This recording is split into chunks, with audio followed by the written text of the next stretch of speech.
back. Ooh, we're back.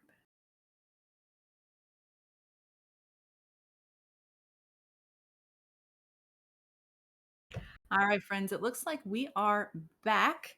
It wasn't me. I didn't do it. I swear I didn't touch anything. You know what? It was Nicole. She did it. It's those Yawgmoth combo decks. I get really like worked up. Right. My brain was just trying to figure it out, and then the hamster went off the wheel. He's like, I'm done. I'm gonna go have a nap. I short circuited the stream short. But so we saw Liam Carlton on Golgari Yawgmoth take down that matchup against Quinn Shipman on Amulet Titan. Very well played on Liam's side. We saw a shortage of lands didn't mean a shortage of resources at all. Quarter calling, finding that Geralf's messenger and being able to kind of put a neat little bow on things. And we're moving on. It looks like we are into our top 8. So out of our wild card rounds, out of the top 12, into the top 8 here, which means each of these matches that we see here in the top 8 will be playing for a regional championship invitation to DreamHack Atlanta in November. This is the big round. This is a big round. And we are going to have the pleasure of watching David Nolan once again on Is It Murktide, as we saw them take down a Rakdos scam deck piloted by Tyler Thurman earlier in the round of 12 against Andrew Vorel, our number 1 seed on Teamer Scapeshift. Yeah, I believe undefeated in the Swiss, only a concession to blemish the record. Be like, oh, I had 1 loss, but I scooped. And looks like we've got Mulligan. Maybe Mulligan's done. No. I thought Andrew already had a hand. My bad. And Teamer Scapeshift, kind of an interesting one. Kind of an old school Scapeshift deck. I haven't seen Scapeshift too much in Modern or recently. Valak at the Molten Pinnacle and friends. We'll see how this one lines up. It was like a little bit on online. Is this like an Arya's been playing? I believe that yes, Arya Karam Tanjani, one of my teammates, Hogpog98. Check her out; she is fantastic. But yes, she pilots all sorts of teamer decks like this. She loves Scapeshift decks. I see. My wondering here is, now we just watched an Amulet Titan deck and a Teamer Scapeshift deck, and there is some crossover there. But it seems like a lot of people that would have played like Scapeshift decks are tend to gravitate more towards those Amulet Titan decks, and that they've been more powerful, more explosive lately. What do you think the draw is for a Teamer Scapeshift deck over something like an Amulet Titan? As we saw in that match, against the Yawgmoth deck, Force of Vigor's backbreaking. And the Teamer Scapeshift deck is much simpler, honestly. Amulet's the smart players deck. I have all these weird lands. I have to figure out this complicated line. Look at me, how smart I am. Not saying that the players playing it aren't smart, but it's a very complicated deck. I'm saying I couldn't play it, basically. Whereas Teamer Scapeshift is a more straightforward deck. Kind of just like get lands in play, get to 7 lands, cast Scapeshift, or, lean into Valakut plus Dryad of Elysian Grove. A little more of a linear game plan. It can play more fair cards, more interactive cards too. The Amulet deck can't really afford to play removal spells or counter spells, whereas Scapeshifts can. It can be a removal spell, your Ren 6 to kill a mana elf. So definitely can interact a lot more in the Scapeshift deck. It's a little more of a fair game plan, a little more blunt force as well. So if it's more of a fair game plan, is there a plan B in case Scapeshift doesn't work out? I mean, there are just good cards in the deck. I'm not sure of the exact list that Andrew is playing. Ren 6. Honestly, just playing Dryad of Elysian Grove and just playing Valakut is a very reasonable, path to victory. These Scapeshift decks don't need to cast Scapeshift to win. That is definitely not a necessity. All right, and we see our best friend Ragavan back on the battlefield. Turn 1 on the side of David Nolan on the draw, but a Scalding Tarn from Andrew Vorel will be cracked, and back in the graveyard goes Ragavan. Yeah, very polarizing card, Ragavan. It's one of the things I don't like about the design of the card is how polarizing it is both on the play and the draw, and then how polarizing it is like if it just has an answer or not that one turn. If it gets that one hit in, it's such a dynamic change to the game. But if it just dies, it might as well have been whatever. It doesn't matter what it was, And then of course play draw. We see here. We just see the end step bolt and the Ren. So Andrew could have used Ren to kill the Ragavan, but decided to use the bolt instead, get the land back, and make sure Ragavan's up out of lightning bolt range. So very, very good start for Andrew here. So we see active Ren and 6 coming down and plussing immediately, bringing that land back to hand as David plays their second land and a Ledger Shredder. So Ledger Shredder, the 1/3 flyer with Connive, and passes the turn back to Andrew, who will untap quickly and draw. We see some lands and explore in the hand. Be interesting to see where Andrew decides to start this turn, and it will be an explore. So drawing a card off of that.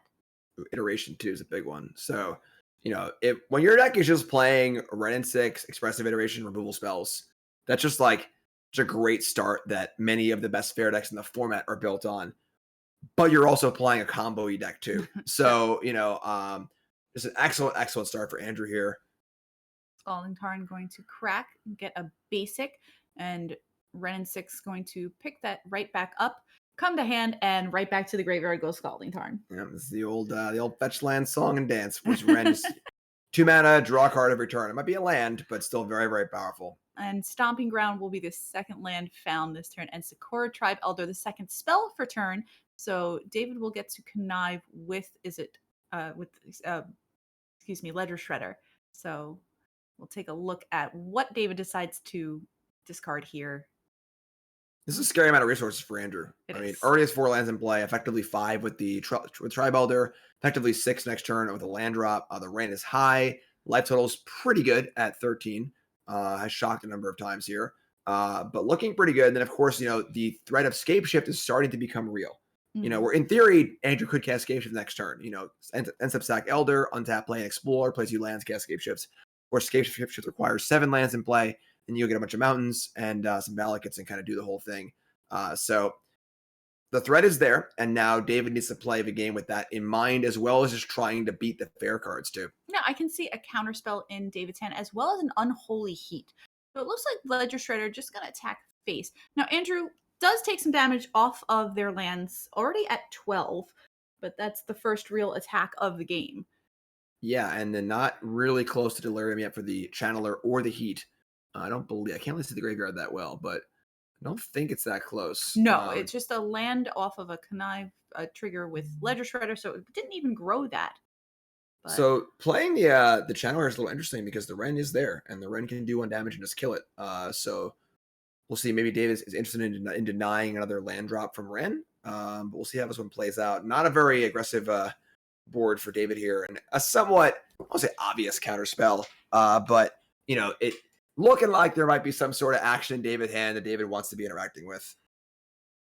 As we see a shuffle up and a draw here, as already 5 lands in play on Andrew's side.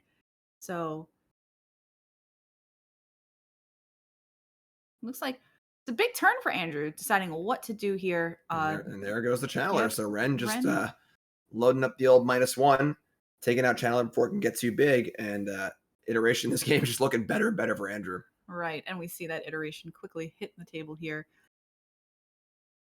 David hitting that gripping that Unholy Heat in hand, but can't really do much about it. The Ren and 6 right now. Looks like Spell Pierce on the expressive iteration. Interesting. So obviously there's mana for Andrew to pay, but that might reduce Andrew's ability to play something else off the iteration. But kind of a desperation move here for David, it feels like. Yes. It looks like David doing whatever they possibly can to kind of get Andrew to pump the brakes, whether that be, playing the Dragon Rage Challenger, like, please don't return a land from your graveyard. I'm going to Spell Pierce when I know you have mana to pay for it.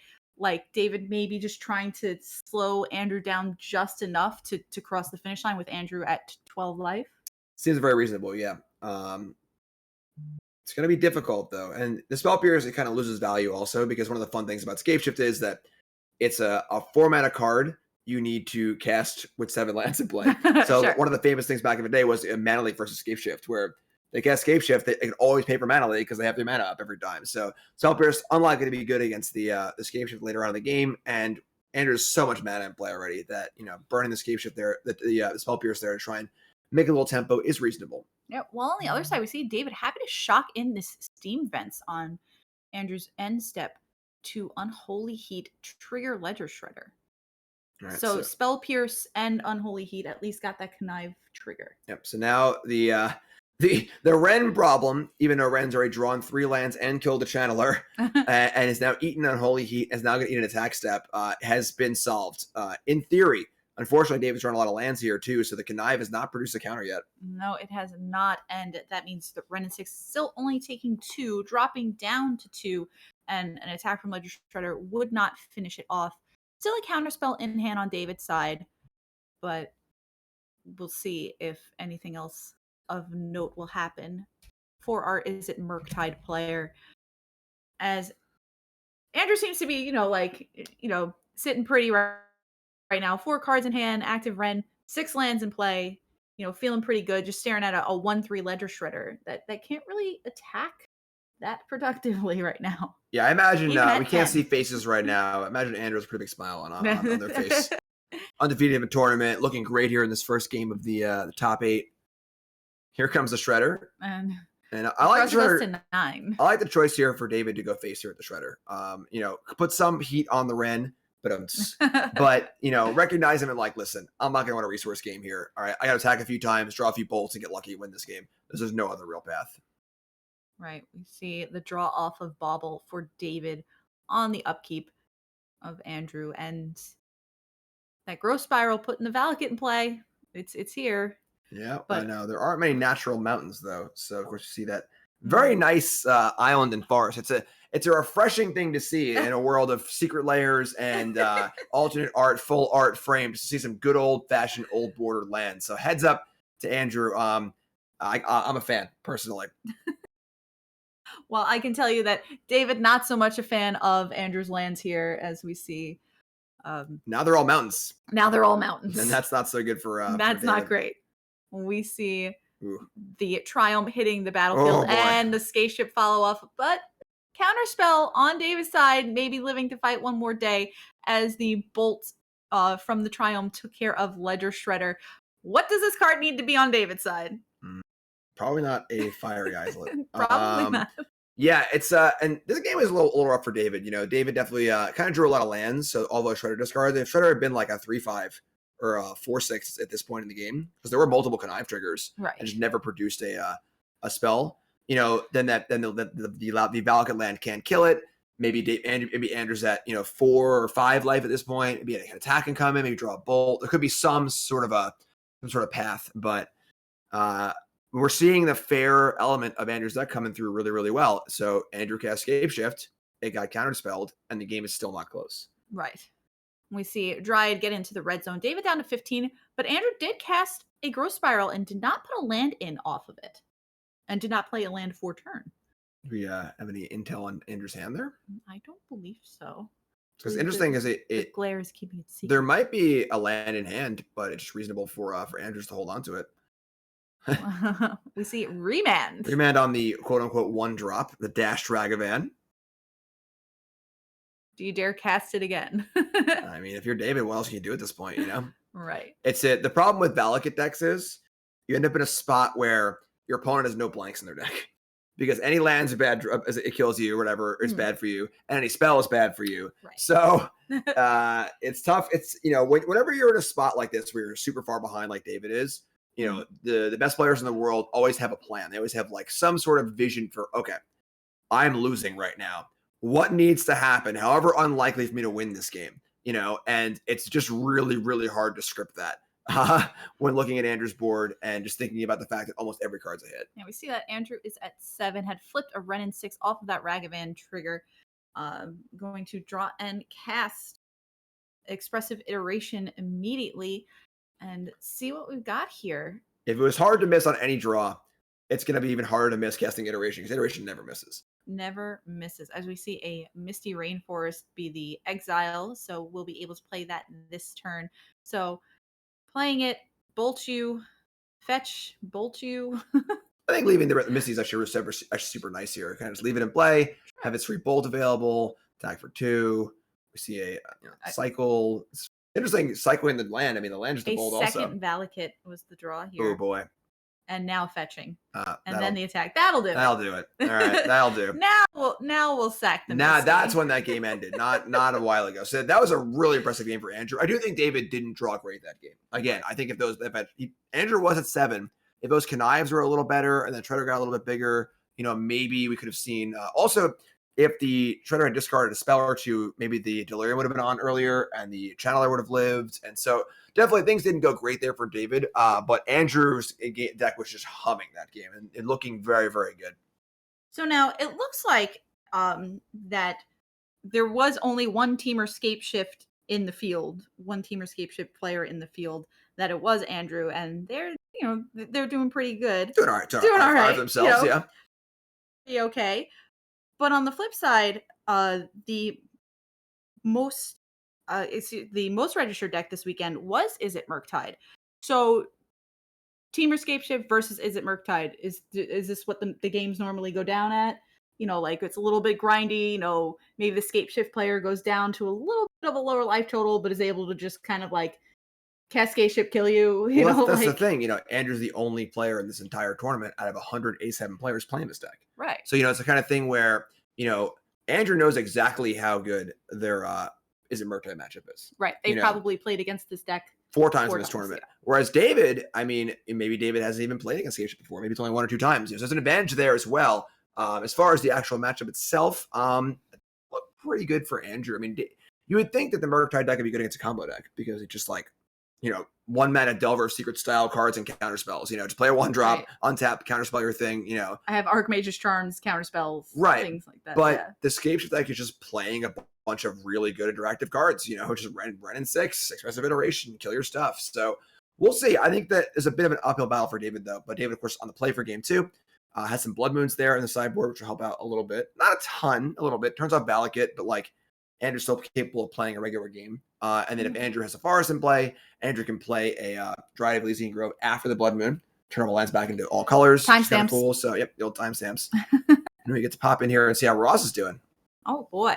So, as we spoke of earlier, Ross Merriam on Jeskai Breach, a deck that has surprised many over the past few tournaments, honestly. And I wonder at what point we stop getting surprised. Both Corey Baumeister and Ross Merriam taking this deck to a top 4. So they had buys into the top 8, playing against Derek Davis on Elementals, our 6th seed. Yeah, and Flamekin Harbinger.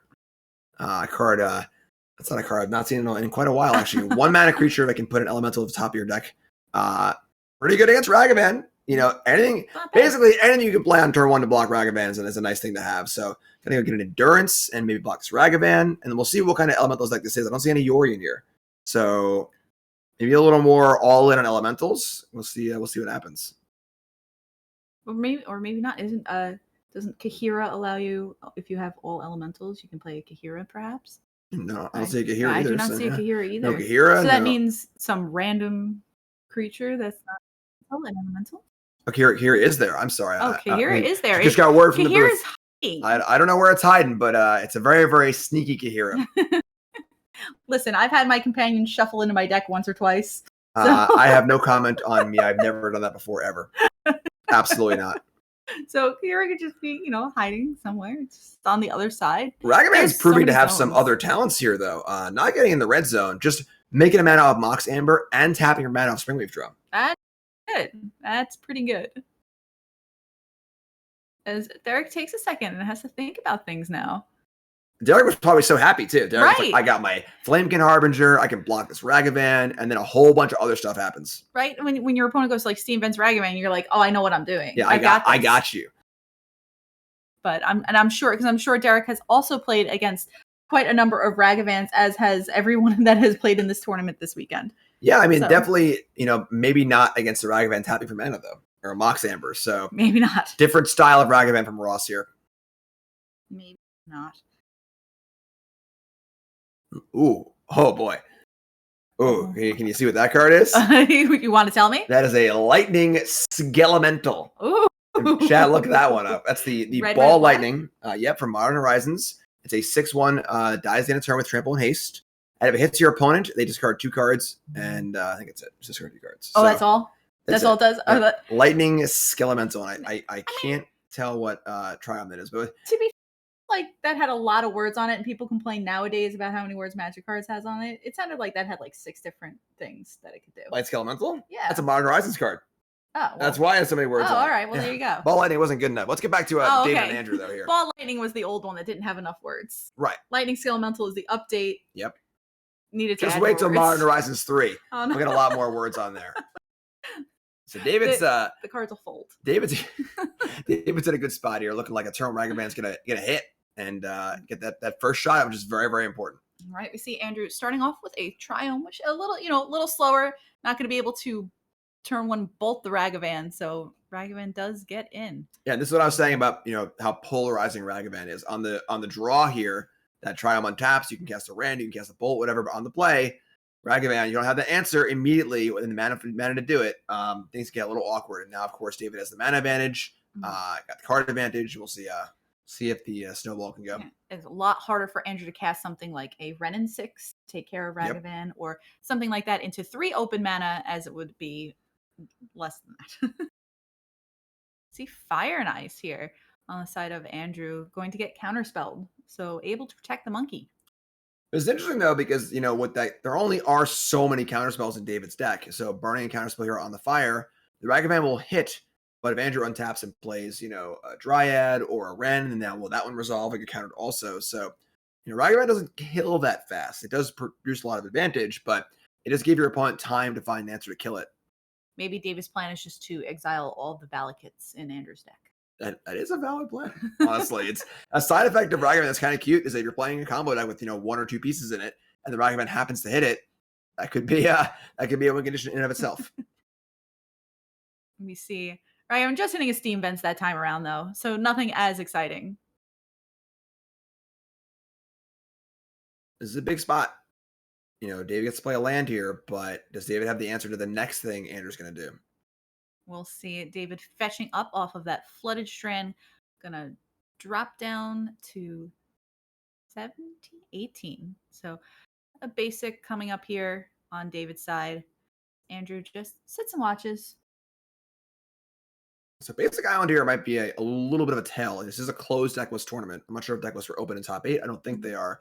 But of course, second island here, when the life total doesn't matter that much for David. It matters a little bit, but it could be kind of a Blood Moon. Hey, I've got Blood Moon maybe either in hand or at least available at some point. Right. And we see the Murktide coming on down. So this is a pretty good draw for David. Yeah, only getting 1 counter on it for now. So not the biggest Murktide ever, but definitely increases the clock by quite a bit. As you said, Ragavan, not as quick to kill as it is to disrupt. And we'll see the path is clear though for Renin 6 on Andrew's side to take care of that Ragavan. Yeah, and that Murktide is really, really huge because like I was saying, if that Ragavan's dealt with, then what? But now David has a threat in play at least. This can attack the Ragavan, kind of get things going here. It's a 4/4. It can't really kill with a bolt. So this thing's looking pretty good for David here. A decent clock in play, Planeswalker dealt with, and then a decent amount of cards in hand too. Right. Renin 6, I imagine one of the ways for Andrew to get that card advantage to kind of build a board and needing just to play it to kill Ragavan. So a second one we see here coming down on Andrew's side, but just kind of needing to play it as a 2-mana removal spell, like kill target Ragavan. Yeah, I love the wherewithal from David here. There are remands in Andrew's deck. And one card you don't want to get remanded is Murktide Regent. You dump your whole graveyard to cast it, and it goes back to your hand. You can't cast it again. So I really love David's choice here to kind of be really aggressive here. Just get this Murktide out. I don't care it's a 4/4. Just get it on the board so I can kind of have my draw go plan and say go if things go wrong Ragavan. So I like to play a lot. David's playing a good game here. Yes. So shields were down for Andrew. Andrew was tapped out. And we see a growth spiral here. We see a basic island also on Andrew's side. So Andrew possibly also playing around that Blood Moon. Yeah, he's ready to go. He has the island in the forest. So if Blood Moon does come down, spells are still castable and still has an avenue out. So definitely a good look ahead. Whether or not David has the Blood Moon is another question. We'll see a consider from David's side. Looking at the top card, that's going to hit the Bin Dragon Rage Channeler and going to draw a Ledger Shredder, it looks like. So it looks like a Ledger Shredder and another Murktide in hand for David. So some follow-up threats here possible on David's side if they feel like they need to put the pressure on a little more. Yeah, and the power of the second Murktide to grow the first Murktide is really, really huge here for closing this game out. So David's graveyard starting to grow again. Ren comes down, but getting a land at this point now. Andrew's behind on board, only a little over equal on mana, and still looking for an answer for the Murktide. So do you think David can be a little more aggressive with the casting of this second Murktide, where they can just cast it, and if it does get something like remanded, it still grows the first one? That is a benefit, yeah. So maybe a little more haphazard, as they only have, it's 3 lands, a Murktide, and a Ledger Shredder in hand on the side of David. Yeah, interesting there. Andrew chose to plus the rent and get a land back. Looks like Andrew has a Lightning Bolt in hand. So could have maybe gone for the -1 and then finish off the Murktide with a Bolt, although very risky against a counterspell because you lose everything there. So Andrew's saying, okay, you know what? I want this land. It's more important. I want to keep playing. You can kill my Ren, but I made a land drop here, and I can kind of keep playing this game. Well, this is the 3rd Ren we've seen hit the battlefield. Andrew trying to get at least some value off of the cards that they're playing before they have been taken down by the Murktide three turns in a row. Yeah, and it's important to remember also that even though we saw game 1, Andrew's deck play a great fair game, Andrew's deck is still a Scape Shift deck. There is still a 4-mana sorcery in Andrew's deck that says you win the game if you resolve this with 7 lands in play. So, now with things being a little less good for Andrew, might need to go for that Hail Mary and build towards that. Right. So are continuously playing out these Ren 6s and not trying to clear David's board, but just trying to maybe distract David from attacking Andrew's actual life total, Andrew at 14. Are they just trying to buy themselves some time this game around, as we saw David do in game number 1? Yeah, kind of just deal with this, deal with that, deal with this, deal with that. But we see David getting very aggressive here, which I think is the right thing to do. Right. No damnations in is it Murktide, right? I mean in Scape Shift, excuse me. Could cast it off of the of a Dryad. Dryad. That would be quite the shock, I imagine. I'm sure someone out there has done it. I mean, probably. We see the remand actually in Andrew's hand here as well, the top card. So looks like thinking about it. I couldn't imagine not remanding this Murktide. I don't know what you'd be looking for at that point. It's like a bolt on the Ledger Shredder to start things off, so as not to allow the connive, perhaps. Yeah, I mean, the connive will still happen, but it won't grow, obviously. So, I meant bolts then remand, so that it's already dead. Oh, before you would remand. You're correct. So it's 2 spells for Andrew, correct? Right. So good thing for Andrew. Yes. Looks like David was still able to connive because they cast the Ledger Shredder into the Murktide. So they're still able to, but before that connive resolved, Andrew bolted and then remanded. Correct. So good thing for Andrew. And now things, I mean, David's kind of just pedal the metal here, which makes a lot of sense. But Andrew is sort of, dodging and weaving, kind of staying alive here, still at 13. Murktide grew a little bit, and now I like David's play here a lot. Going for the face, recognizing this game's got to end. We can't keep, Ren's basically irrelevant. Let's just end this game. You get to keep your Ren in 6 this time. So it looks like Ren gonna go right up and get a land, and getting close to that 7 lands here. Up to 5. Yeah, I was like, I think he just went up 2 instead of 1. So, but up to 5 goes Ren, Misty Rainforest, the target, and the play. But nothing but that. Now, one important thing to note also is that because of how Scape Shift works, you cast it for 4 mana with 7 mana up. And other mana can be used for counter spells, perhaps a Veil of Summer, remand. So you can defend your Scape Shift pretty well also. So feels like Andrew's building up to that big turn, and it's going to be a lot of pressure on David to actually stop what's happening here. So we see Expressive Iteration here on David's side. Taking a look at the top 3, I believe it is a Spell Pierce. Yeah, honestly, it's funny. I think Lightning Bolt is the card that David's really looking for here. Probably not in the deck anymore, but like a Lightning Bolt and another Murktide maybe to exile it, grow that Murktide, finish this game off. Because this game, I think if Andrew sees another turn, we might see a Scape Shift combo kill. Yeah, we see Expressive Iteration exiled off of the Expressive Iteration, so giving another shot, because it didn't look like any lands off of that. Whether or not David needs the land is another question, but debating on whether to cast this second Expressive Iteration right now. Yeah, I mean, a path here also is just put enough spells in your graveyard that the next Murktide will grow the first Murktide to 8 and win the game. Right. So it's not a bad path. Yeah, I like David's choice here. David is sort of like recognizing it like there are 5 cards in Andrew's hand. Andrew's probably building towards Scape Shift plus some sort of backup. So David's like, well, what's more likely, me having 2 counter spells up to deal with your multiple threats, or maybe even 3, or me just possibly killing you this turn, and or over the last 2 turns. So I like David's plays here a lot. Yeah, I mean, but David could also know that if Andrew just goes for Scape Shift next turn, plays land, goes for Scape Shift, maybe David doesn't have an answer. Yeah, I mean, I think Andrew's rolled up here. I think Andrew's got both Scape Shift and a few good things to go with it as well. So some goodies in Andrew's hand. Yeah, Veil of Summer. We can't see the hands, but they're keeping them secret. Yeah, Veil of Summer, Remand, whatever else it might be.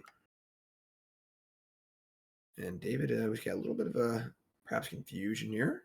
Very, very pivotal turn of the game. Right. So we see the land get played here from David's hand. So, and a blue tap to consider. We see Spell Pierce and Spell Piercing their own consider. Okay, so go for the kill. Yes. This is the consider could obviously hit a spell to put in the graveyard, so you wouldn't need to Spell Pierce it, but David wants the sure thing. So now with consider, Spell Pierce, and Narration all in the graveyard. And Veil of Summer. We see a Veil of Summer from Andrew's side. Just to draw a card. Yeah, it looks like it. All right, so Andrew was all rolled up. These Veils just turned into cantrips. Veil of Summer.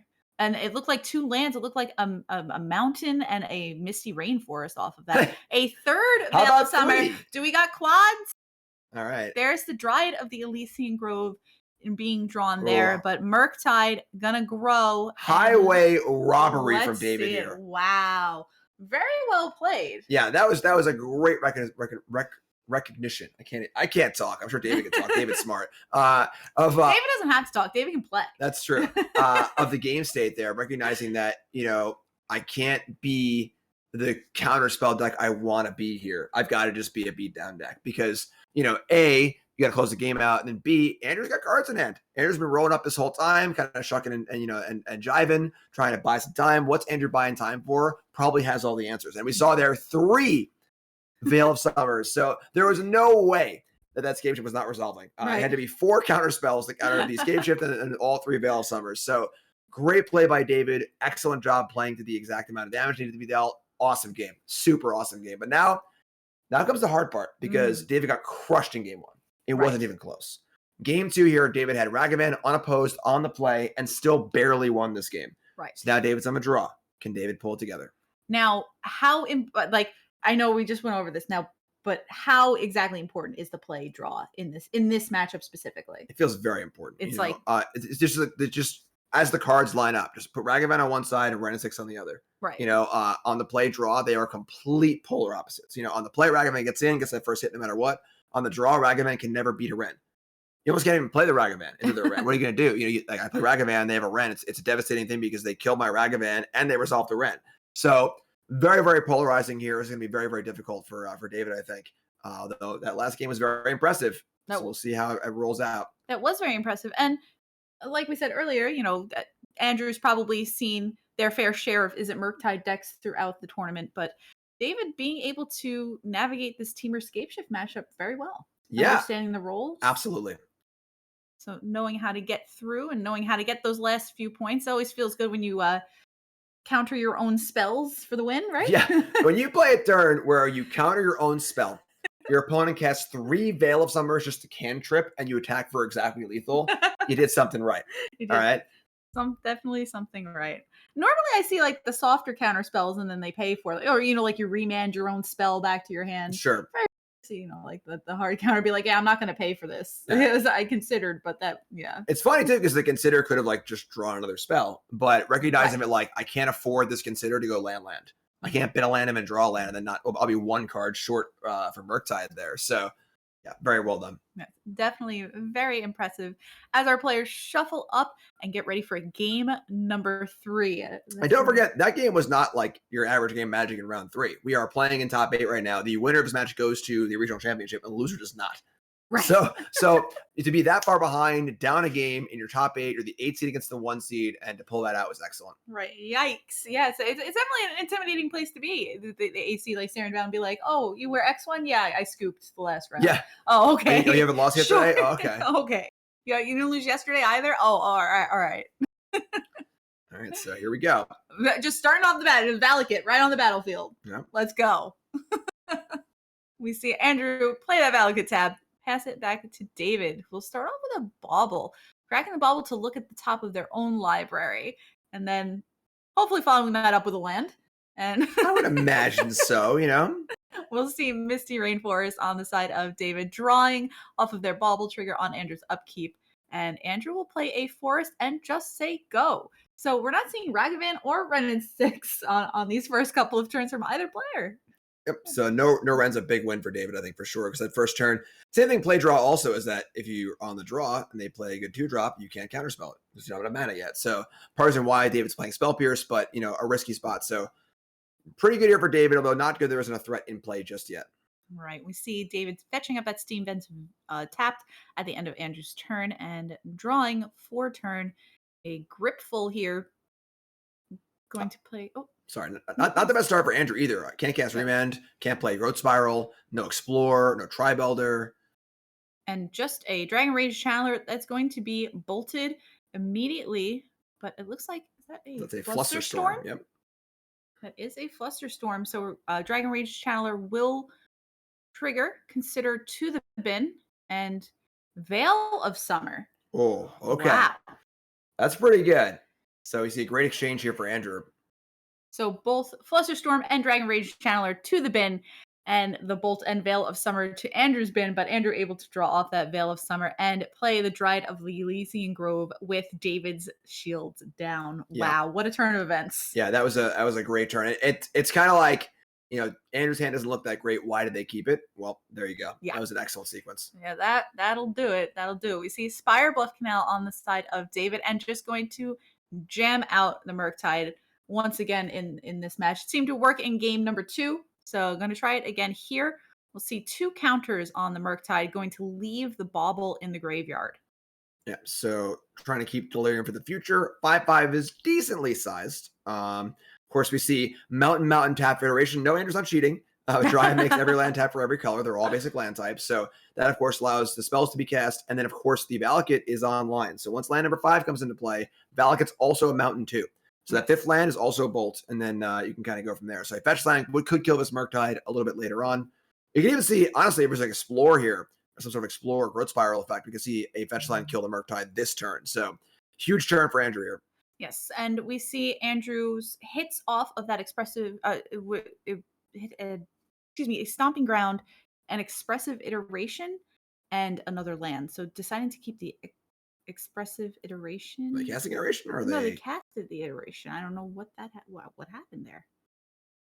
Well, looks like they found another land. They didn't have a land last turn when they cast the Dryad, they didn't play an extra land. So looks like they just found 2 lands off iteration. That works. They had hit at least 2 lands and a spell off of the iteration. It looks like maybe the spell went back to the bottom of the library, while the expressive iteration was hanging out probably in the wrong zone. So we'll see that Murktide getting in for 5. And like you said, Andrew dropping down from 16 to 11. So this is already a pretty fast clock on David's side. Like, Andrew's going to have to answer this Murktide. Yeah, which isn't going to be easy, honestly. Blue Buzz mistaken as well. It's 6 lands for Valakut because it is an other mountain. So. Yes. So we'll see another Mishra Bauble trigger from David, going to draw on Andrew's upkeep. And Andrew's got 5 lands in play, has the Dryad in play. Everything seems to be going, where Andrew would want it to go. But there still is 5/5 Murktide. That's might be a problem, especially with double Archmage's Charm in David's hand. We'll see the first Archmage's Charm get fired off, most likely to draw 2 cards, but Remand is going to bounce that back to David's hand. So David, once again, with 2 Archmage's Charms in hand. Now, Andrew will know about them, so less likely to just kind of jam a spell into 3 open blue mana. But is Andrew just going to be dead but from this Murktide before they get to do anything? We get to see an interesting thing here. We get to see tempo combo. So you get to see an ice here. Going for the tap on the Murktide, just to buy some time. Just tap that Murktide. Draw a card. Gain 5 life, draw a card for 2 mana right now is the best thing you could ask for, honestly. Because now 2 more cards drawn. Andrew needs lands. Once those lands are found, things are going to be looking pretty good. And David's combo of their own, Ledger Shredder followed by Mishra's Bauble, getting to connive immediately and putting that Ledger Shredder into the graveyard. An interesting choice here. I think there's a bolt in hand for Andrew. Andrew declined to bolt the shredder before the connive went off. Hmm. So puts on a threat in play, obviously, maybe looking for the kill with the bolt. We'll see how this one pans out. Yes, and we see, taking a look at Andrew's hand, I see quite a few lands. We see a stomping ground coming in untapped, so dropping down to 9. It's definitely a bit precarious as a single connive would. Oh, I think we did not choose a target for the Valakut trigger, so we'll see. we'll see how this happens. It looks like going to trigger and All right. target the Murktide. So here comes Escape Shift. Now, normally Escape Shift requires 7 lands in play, but because the Valakut itself is a mountain, only 6 are necessary. And floating mana here for a counterspell as well. Unless David has 2 answers here, this might just be it. Yes, I guess we will see, all on the edge of our seats. David looks like doing some math, trying to figure this out. Has a spell in hand. Would need a Force Negation or perhaps a Spell Pierce plus Flusterstorm or 2 Spell Pierces, something like that. But needs to have 2 things here. 1 is not enough. I mean, we know that, but does David? So we'll see the counter spell, and it's also Flusterstorm. Another Flusterstorm. Going to draw off of the connive and bin the Archmage's Charm. But it looks like it's resolving. All right. So 1, and, Mountain 2, check. 3. Yep, that's it. And then another Valakut just for, good measure. All right, so carry the 1 there. We got That's 3, 5 times 2. I don't really know my threes times tables. Yeah, we'll get a calculator and figure this out and come back to y'all. I think it might be enough, but I'm not sure. Okay, so yes, the Valakut, and it looks like handshakes will happen, and Andrew remaining undefeated on the weekend, staring down a very scary Murktide there. Yeah. And able to close it out. Very well played on both sides, honestly. Very, very impressive. Able to kind of play the fair game. There's always a question of if you're playing a weird deck in Modern. Say you're playing, some sort of synergy-based deck. You're playing Hardened Scales or Hammer Time. Like, how many bad cards are you? Right. Where you got, Mem Knight or Springleaf Drum or whatever. If you're playing a combo deck, but you also get to play a lot of really good cards too, that's a huge thing. So I think we're going to take a short break here and hop on over to probably quarterfinals or semifinals. We're going to find out. It will be our top, probably here. All so right. we've just sent our first player to the regional championship at DreamHack Atlanta. So congratulations to Andrew. But yeah, excited to kind of move on and see who else is going. All right, so let's keep it going here. We'll take a short break. We'll be right back here at SCGCON Columbus.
Hello, friends, and welcome back.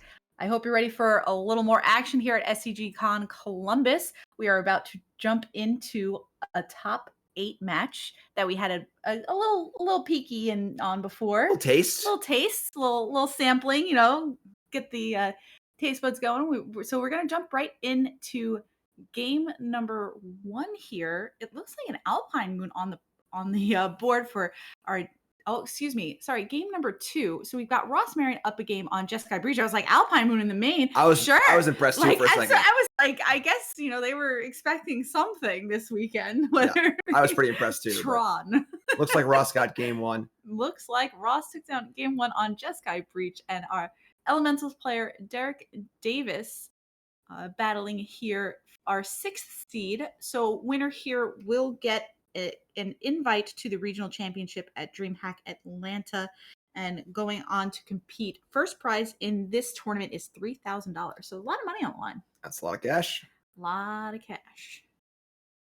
We see Shredder here doing Shredder things. Basically everything. Of course, being able to loot away these Urza Sagas that are now presumably named with the Alpine Moon. So, no real loss of material for Ross. Discard that one, draw a new card, and keep playing.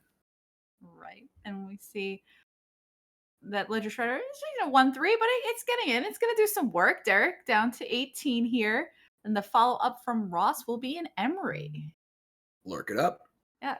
Feels pretty good when you have baubles in the graveyard, right? Yep. Bauble's the only artifact, but it's pretty good.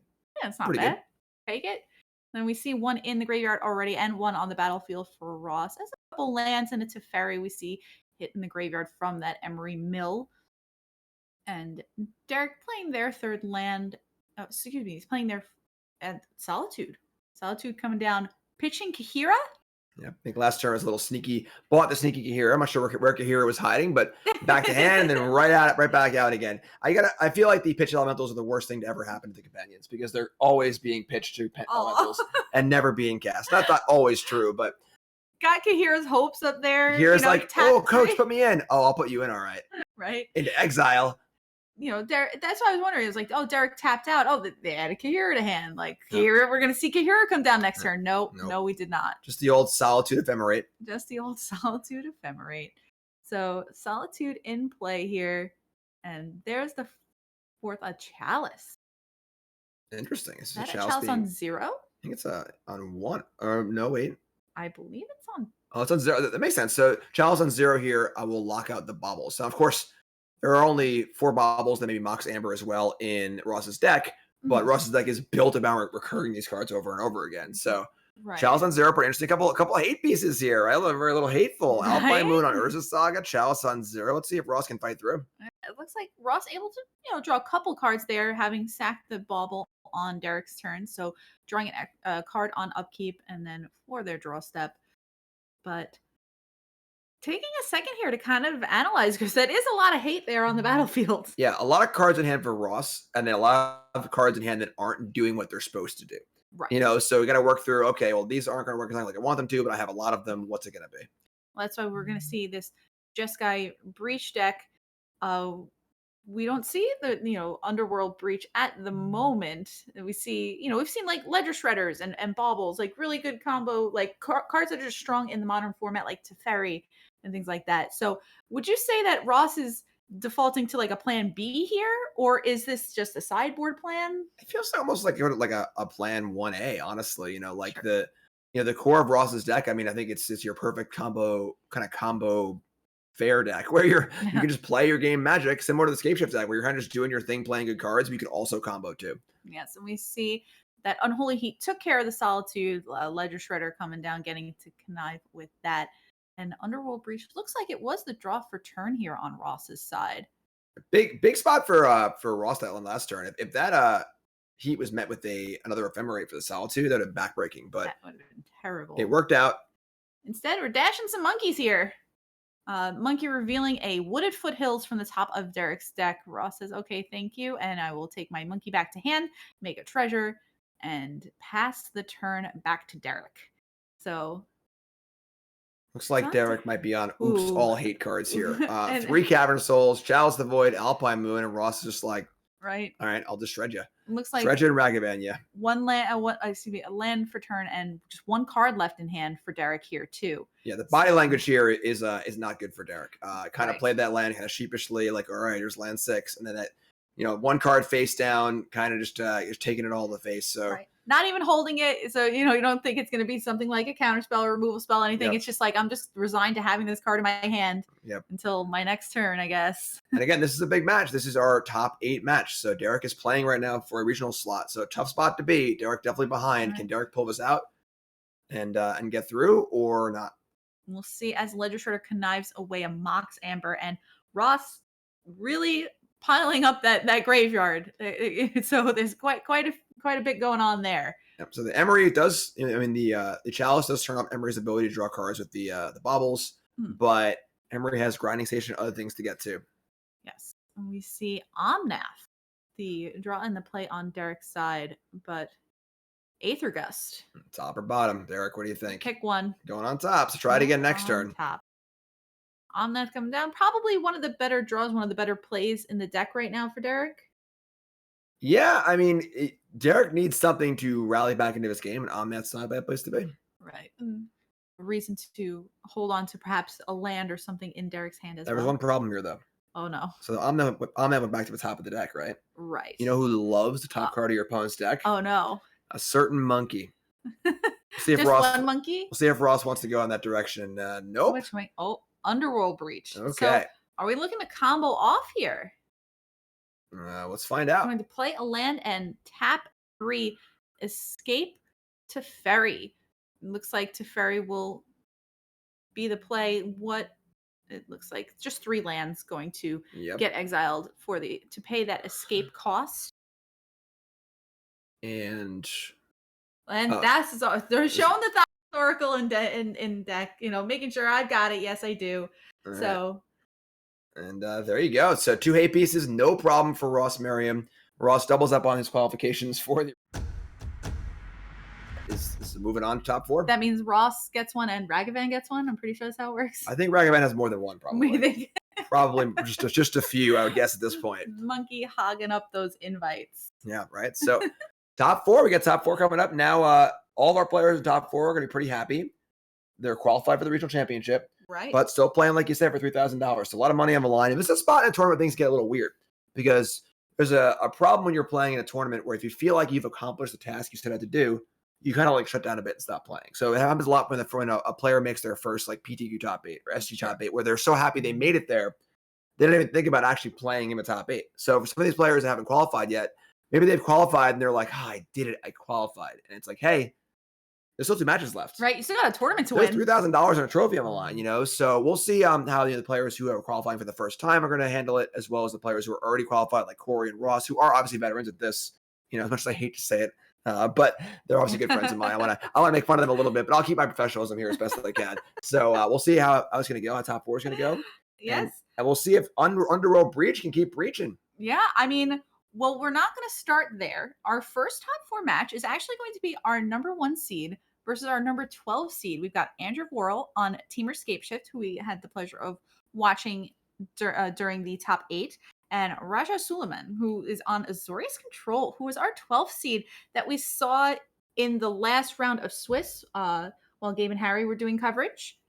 And they had a draw going into that last round and had a pins and needles because one X3 one did not make it. Yeah, so Raja not only the last seed in the top 8, but also did not get there cleanly. It was definitely could have easily been 13th. And this is fun though, right? All the same as in hockey. You always see the upstart Cinderella 12 seed versus the undefeated Juggernaut 1 seed. Okay, and I would buy into your story and everything. But I feel like the Juggernaut 1 seed here is the Team Escape Shift player, while the 12 seed is the Azorius Control, like playing blue-white control. Now, I feel like the underdog that people would be rooting for would be the Team Escape Shift deck and not the blue-white control deck. The standings do not match the archetypes, right? For sure. So I feel like either way, you can't go wrong whether or not you want to root for Andrew or Raja, or if you want to root for a certain deck over another. Team Escape Shift, Azorius Control. Now, going into this matchup, earlier we saw Team Escape Shift take down, is it Murktide? And we said there's like a limited amount of counterspells, and that Teamer has a way of dealing with counterspells, whether they be soft and being able to pay for them or being able to counter back, Veil of Summer, things like that. Do you think a blue-white control deck might be able to drive a little bit better than the Izzet Murktide deck? So I would say in a vacuum, absent of the cards themselves, just like structurally, I would think the Murktide deck would be much better against the Scapeshift deck because it can actually apply pressure. You can play Murktide for cheap, leave counter spells up, whereas the blue-white deck is very ponderous. Sure. Looking to resolve 5-mana planeswalkers, draw some cards, take the game really late, and that might allow the Scapeshift player time to craft the perfect hand, and to be able to play Scapeshift with a bunch of counter spells up, or just play Valakut and start getting mountains in play. If a Scapeshift player is careful with their fetch lands, just gets a mountain every time, that Valakut can start doing what it's actually supposed to do. Sure. No unfairness, just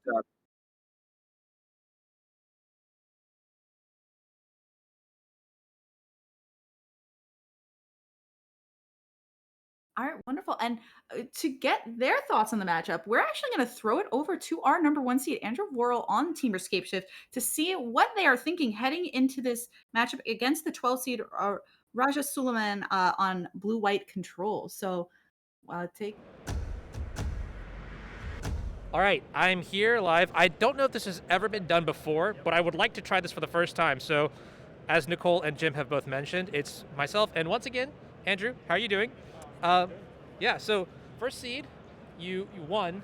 Real quick, because I see Raj is coming back here, I want to ask you a couple questions about the matchup and how you feel going into this matchup. Any thoughts? Do you think you're going to win game 1, 2, 3?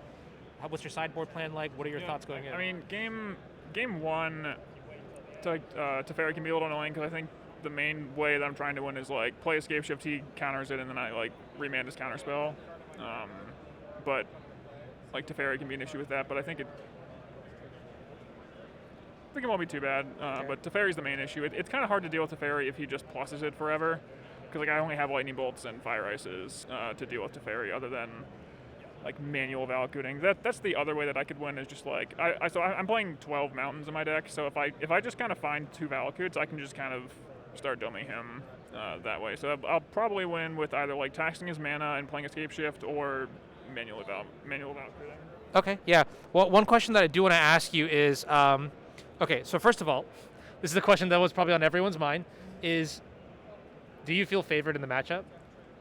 I think it's close. I mean, his deck is a bunch of counter spells. I haven't played it too often, but I don't think it's horrendous. Okay.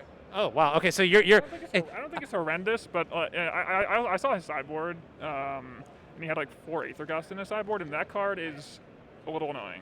Okay, but you have, okay, so it's annoying because it's sort of okay against Veil of Summer, but you also pack a lot of... Like, it stops, it doesn't, Veil of Summer doesn't interact with it very well, but it just puts it on the top, so like I get to do it the next turn anyway, so there's that interaction, but if he has like a couple more things, and still like Teferi is just an annoying card to deal with, and that's the main issue in the matchup, Okay, I think. so Teferi, that's the number one thing that you're concerned about. Counterspells, yeah. And a pile of counterspells. Is there anything that you are excited to see in the early game that you think could shift the match in your favor, or at whatever stage?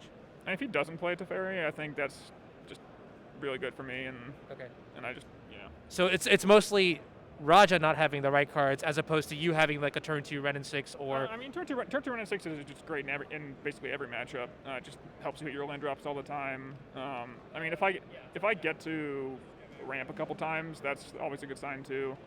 But really just kind of depends on how the game flows, if he has the right answers at the right time to my things, if he has a Solitude for my Dryads or not. It all depends, yeah. Yeah? All right, cool. Well, I just want to see if we can get a little bit of sneak peek here.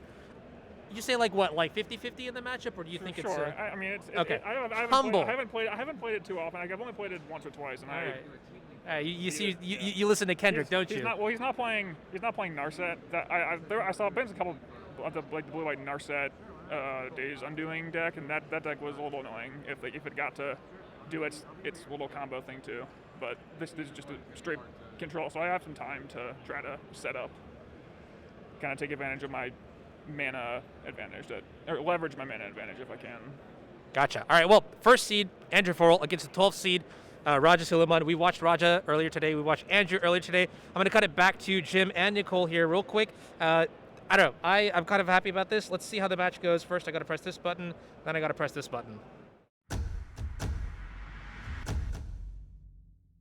So many buttons to press. I mean, I hit the wrong one fairly often, so. Listen, that's why they don't give me buttons, all right? So some interesting notes there from Andrew. Now, we know Andrew from the earlier match against Is It Murktide is playing at least 3 Veil of Summer, as we saw them all concurrently in game number 2 against David Nolan. Now, it brings up an interesting point that apparently Raja has 4 Aether Gusts in the sideboard, and though Aether Gust, Veil of Summer doesn't really deal with Aether Gust, Veil of Summer seems to be an important card in this matchup. Yeah, for sure. I think that what Andrew said is right about what I was going to say as well. Where it's all about Teferi. Right.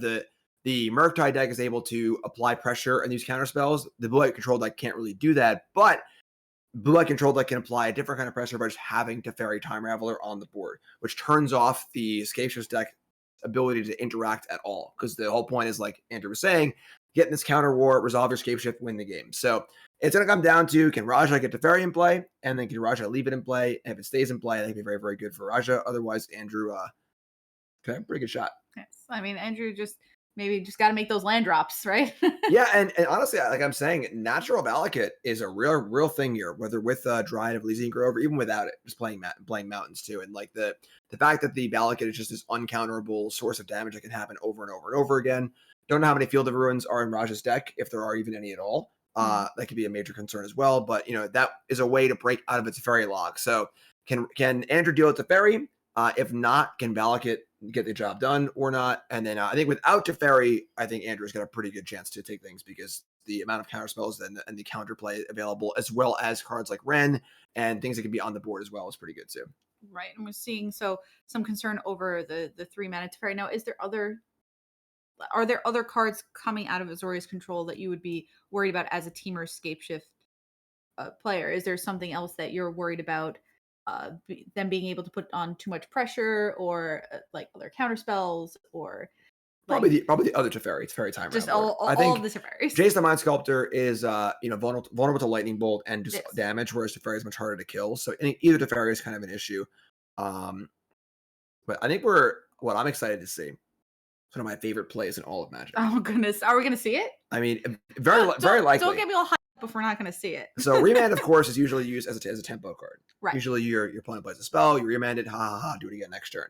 But in a matchup like this, where you're playing a very long game against counter spells, a very common play is to remand your own spells. So I play spell, you counter spell it, and then I remand it, which gives me my spell back in my hand, and then you draw a card as well. So it makes your remand into a 2-for-1, protects your important spells too. So if you're not in a rush, as you normally wouldn't be against a Blue White Control deck, because you're kind of trying to set things up for later in the game, remaining against your own spells can be great. So very excited to see that. That was one of my favorite plays back in the day in many, many different decks. As long as we're Sans Teferi on the battlefield. Correct. That would ruin everything. And as it usually does. Teferi everything. As it usually does. So yeah, that's what I'm looking for.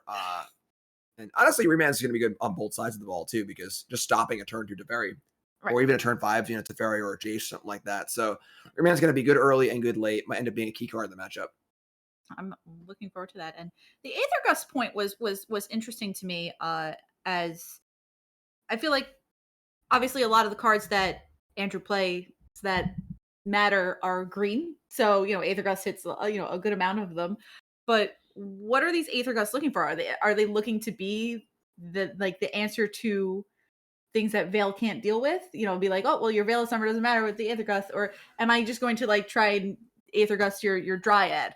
Does it matter that much that the tempo gets gained from that? Well, that's the issue, is that Aether Gust is a very tempo-y card. It's not a permanent answer. You just put the card back on top and go again next turn. So, I think if it was out of the Izzet deck, I think Aether Gust would be backbreaking. Because that one turn where you go over the Scapeshift and have 4 Veil of Summers in your hand, you can Aether Gust it back and just say, I only need one more turn, because next turn you're dead on board.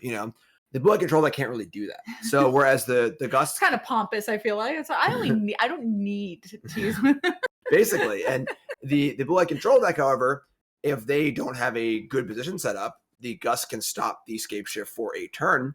But what about next turn? Will maybe they can use that one turn to resolve with the fairy or something like that, but like it's not a tempo deck, in that sense. So can buy time, can be good, but it's not as backbreaking as it would be in a pure tempo shell. So it's a card that's probably in blue-white control's sideboard, not having Scape Shift be the top of their mind, but having it be sort of it's good in a few matchups sort of a thing. Yeah, it's very versatile against, it can come in against Burn, it can come in against Amulet Titan. It's a very flexible card, which is really cool. But it is, definitely somewhat of a temporary solution. I mean, would you put Aether Gust and Remand sort of in the same category then, where Remand is sort of, although there is the fancy trick that I know we're hoping to see, but Remand just as not a counter spell, but as a put this back in your hand because I only need one more turn to kind of go off here. Yeah, you see in a lot of combo decks. They're both tempo cards for sure. They're both definitely cards where you are delaying something for a turn so you can do your thing. They're not hard counter spells in that respect. So I would say very similar, yes. And the thing is that Gus is a little more, it does delay for a turn. Gus is a little more tempo-y in the fact that you don't get your own resource. You kind of just say you can't have that till next turn, whereas Remand, you draw a card, you can use that card immediately. But it's gonna be interesting. It's gonna be a long match. Although you gotta buckle up though. It's gonna be a big long match. Should I go get some water? Like, too late. Here we go. You should have told. Why didn't we start with that? It looks like we're just diving right in here. And you know what? Every long match needs a good round of pile shuffling. Let's go. You gotta count. Like, gotta make sure that Kahira didn't get shuffled in, which we see on the board for Raja. I cannot blame them for pile shuffling. Oh, see some cards there.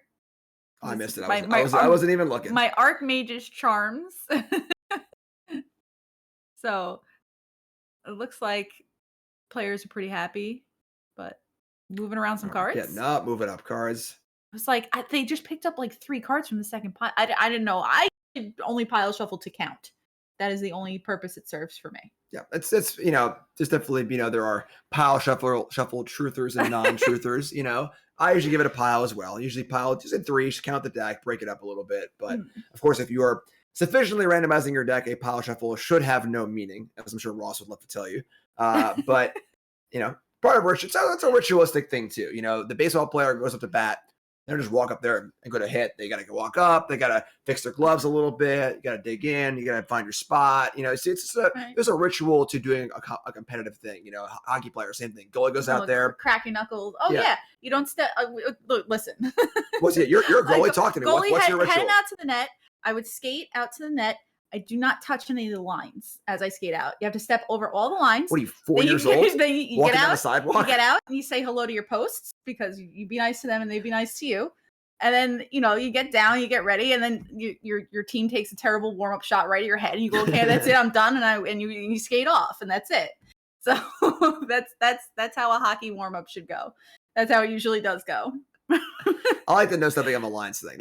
That's like, when you're, as for every 5-year-old, that really is where you're at. I'm walking down the sidewalk. My strides are not in line with the cracks in the sidewalk, but I will make them in line. I will not step on these cracks. You figure out how to get your strides in line. You kind of you get the crossovers going and stuff. But then you hit like a driveway, so like there's a bevel and stuff. You're like, oh man. The ice is usually pretty nice. I didn't start playing till I was 17, by the way, so it's a little past 5. Yeah, and still got that 5-year-old's instinct though. Can't touch those lines. I named my posts. You gotta. I don't even. I don't know if I want to ask. All right, what's the name? You name them each game, or you have a name all the time? No, they're all named. They're all named. All right, what is your crossbar? My crossbar is Tick.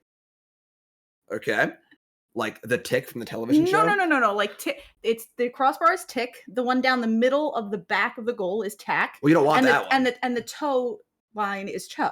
So they were Tick, Tack, and Toe. Okay. So it's kind of like the noises that they make too. Right, but you want to hit the crossbar. You don't want the person to hit the inside bar and score a goal on you.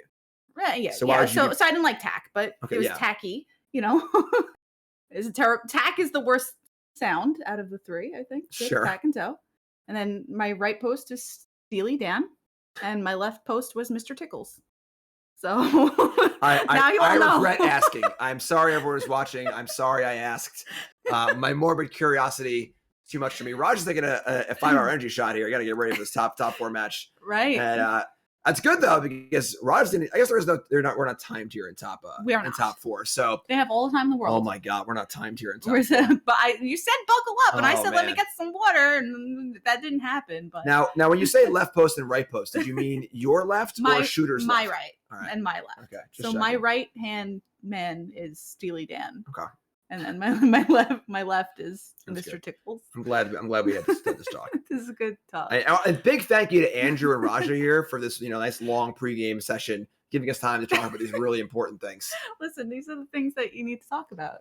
All right, so we got a mulligan from Andrew, it looks like. I think Yes. we're actually ready to play some Magic here. And there's your turn 1 ballot, which actually is actually huge. It is. But it might also start, we don't know, like you said earlier, how many Field of Ruin, things like that are in Raja's deck. So, yeah, kind of making it a little vulnerable, perhaps. I can't imagine there are that many, honestly. And the thing is that, there only are 2 Valakuts most likely in Andrew's deck. I think 2 is the standard number. Uh-huh. And so just naturally drawing one of them is huge. Yes. And now also Andrew can play the lands to play for the Valakut. Just fetch a duel every time and go from there. Right. And we see that Scalding Tarn coming down and going to do exactly that, fetching up just a Triome. Just get it going. Mountain count. They said, I believe that they had 12 or... Oh, yeah, 12. 12 total mountains in the deck. 12 total mountains in the deck. Obviously not including a card like Dryad or something, making that count a little bit higher. I think I actually see another Valakut in hand for Andrew, Ooh. which is actually pretty interesting. We see it. Wow, that's aggressive. So now I think that if Andrew did not have a Valakut already in play, Raja might have not counterspelled that. Because burning a counterspell this early in the game is not so great, but that's part of the issue where once the Valakut's in play, you need to do something. You can't just let them keep playing lands. Oh, but big here. Raja playing a Chalice on 1, no third land. Ooh, yeah. That's a big step in the way of that. Andrew's probably so happy right now, casting the Expressive Iteration, getting these cards out on the battlefield. Scalding Tarn going to come down from that Expressive Iteration, getting to put a card in hand. So building up card advantage here. But I guess it also means that Raja just has a grip full of spells. Yeah, but that's not good at all. Because the thing is that with 2 Valakuts in play, the clock is ticking. And all Andrew has to do is play lands to win the game. Nothing else. So Raja's not in a spot where he can afford to miss some land drops. And now we see another missed land drop here. And yes, we said we were going to buckle up for a long game, though. This game might take another 9 or so turns. But Andrew's in dominating position right now. Yes, and we say, well, the match could still take a long time, even if this game does not. But like you said, fetching up another Triumph. So Andrew taking their time, fetching their tap lands, getting things going. And I see a dress down, some lands, some growth spirals in hand. But Raj is tapped out right now. So is Andrew just looking to start slamming things? We see another Expressive Iteration here, a Scalding Tarn. And Dress Down going to go back. It quickly puts the other card right in hand. Andrew's flying. Yeah, I mean, we could see Valakut activations happening as soon as maybe even next turn. With this would be multiple extra land effects in Andrew's hand. So it's funny because there's a time where you miss a land drop or 2 and your hand's really, really bad. But your opponent's hand is so good that you're like, you know what? I probably wouldn't have won anyway. It's a good thing we lined up my non-game with your best possible game. Right. Is it, it's a glass half full always. Growth Spiral, gonna get cast here. So drawing a card off of that a Ren N6, I believe. We'll see an untapped land coming down. Moving over to the life pad here. So mountain counts 4. Just 2 more mountains and every land's worth 6 damage. That's a lot. We see Dress Down flash in at the end here, drawing a card off of that, and it's another Dress Down. Lots of Dress Downs. Is that a prismatic ending? Ending in the bin. Yeah, discard to hand size again. Discard to hand size. Riveting game player. Should go back talking to you about your goalpost or something. This one's get back over to Steely Dan. Yeah. As we see Andrew separating lands, we see the Valakuts slide over to the right, wanting to tap those more and leave those colored sources open. But it looks like going to pitch and put Ren and 6 back to the top, pitching a Teferi Time Raveler. Not exactly how Raja wanted to be using Teferi in this matchup, I'm sure. Yeah. And then just Dress Down, just get to cast it again. Oh, pitching the other Teferi. Yeah, we were saying Teferi is going to be very, very important in this matchup. But this is definitely, as Nicole said, not the way you want to do it. Right. We see 2 Teferis on the board, but not in the way that Raja had imagined at the beginning of this matchup. So a little bit of a misstep here. Dress down is in play. Right. So it looked like it was only a cycle of card. Right. But actually it's just removing the ability of subtlety. And now obviously the ETB ability will not work to counter or temporarily counter the Ren. I'm not sure what the interaction is between Evoke and Dress Down. I think it will still die. Or didn't die, I guess. Maybe it just doesn't die at all. No, I guess it just doesn't, because it's like when it's cast, if it's not, it gets sacrificed immediately. Wow, yes. Okay? So it just stays. That's kind of that's scary. Yeah, that's pretty crazy actually. So Raj and finds the land too. Is now actually like sort of in this game. I'm probably not really, honestly, but every land is double bolt now. But yes, and we see a growth spiral to start things off. But Raja does the mana up now and has Archmage's Charms in hand, but not going to do anything about it. Looks like growth spiral, drawing a card, putting Scalding Tarn into play. Yeah, that should trigger. Yeah, the Ren's got the lands too or whatever. So I think we're all. It was a cute interaction. A little bit of oh, that's kind of nice. Yeah. But not much else. Yeah, and it looks like gonna point right at that subtlety. So Stomping Ground triggers will take care of that. And Ren and 6 back up. Now that was the land off of the growth spiral, so still a land drop for Andrew here, as they will play the Scalding Tarn and just pass the turn. Yeah, there are 2 Valakuts in play, so I'm a little surprised that Raj is still at 20. I mean, the first one killed the subtleties. Right, so I would think Raj would be at 17. But yes. Either way, it's kind of irrelevant, honestly. There aren't many sure things in life, especially not in Magic, but it'd be very, very difficult to think about a way. There we go, 17. So to think of a way that Raja could even come back this game. Yes, and even as the lands start to come. Yeah, and if there was only one Valakut in play, maybe there's one Miser's Field of Ruin. Sure, you field it, and maybe you can play a little bit. But with two Valakuts in play, I mean, yeah. This is going to be instead of growth spiral. Right. Andrew's game to lose here, I believe. Yeah. And then, like I was saying earlier about Escape Shift, there's a point where every card in the deck is live because lands are great draws too. Right. It's either a land or a spell, and both are pretty bad news for Raja right now, as we see Andrew drawing what looked like a Misty Rainforest for turn. Starting the turn off with an Expressive Iteration. Gonna take a little look at those top 3. What do we got here? I see a Ren and 6, a land, and something right to hand. That's a nice looking mountain. Yes, a nice looking mountain, a nice looking 6 damage double bolt to the face. So Raja's going to drop down to 11 here. We've got both players at 11 life. Oh, excuse me. Oh, there's a land before that. There was a land before that as well. Oh, goodness. The lands are rumbling, Yes. We'll see. Deciding what to do, and it looks like popping up on Ren and 6.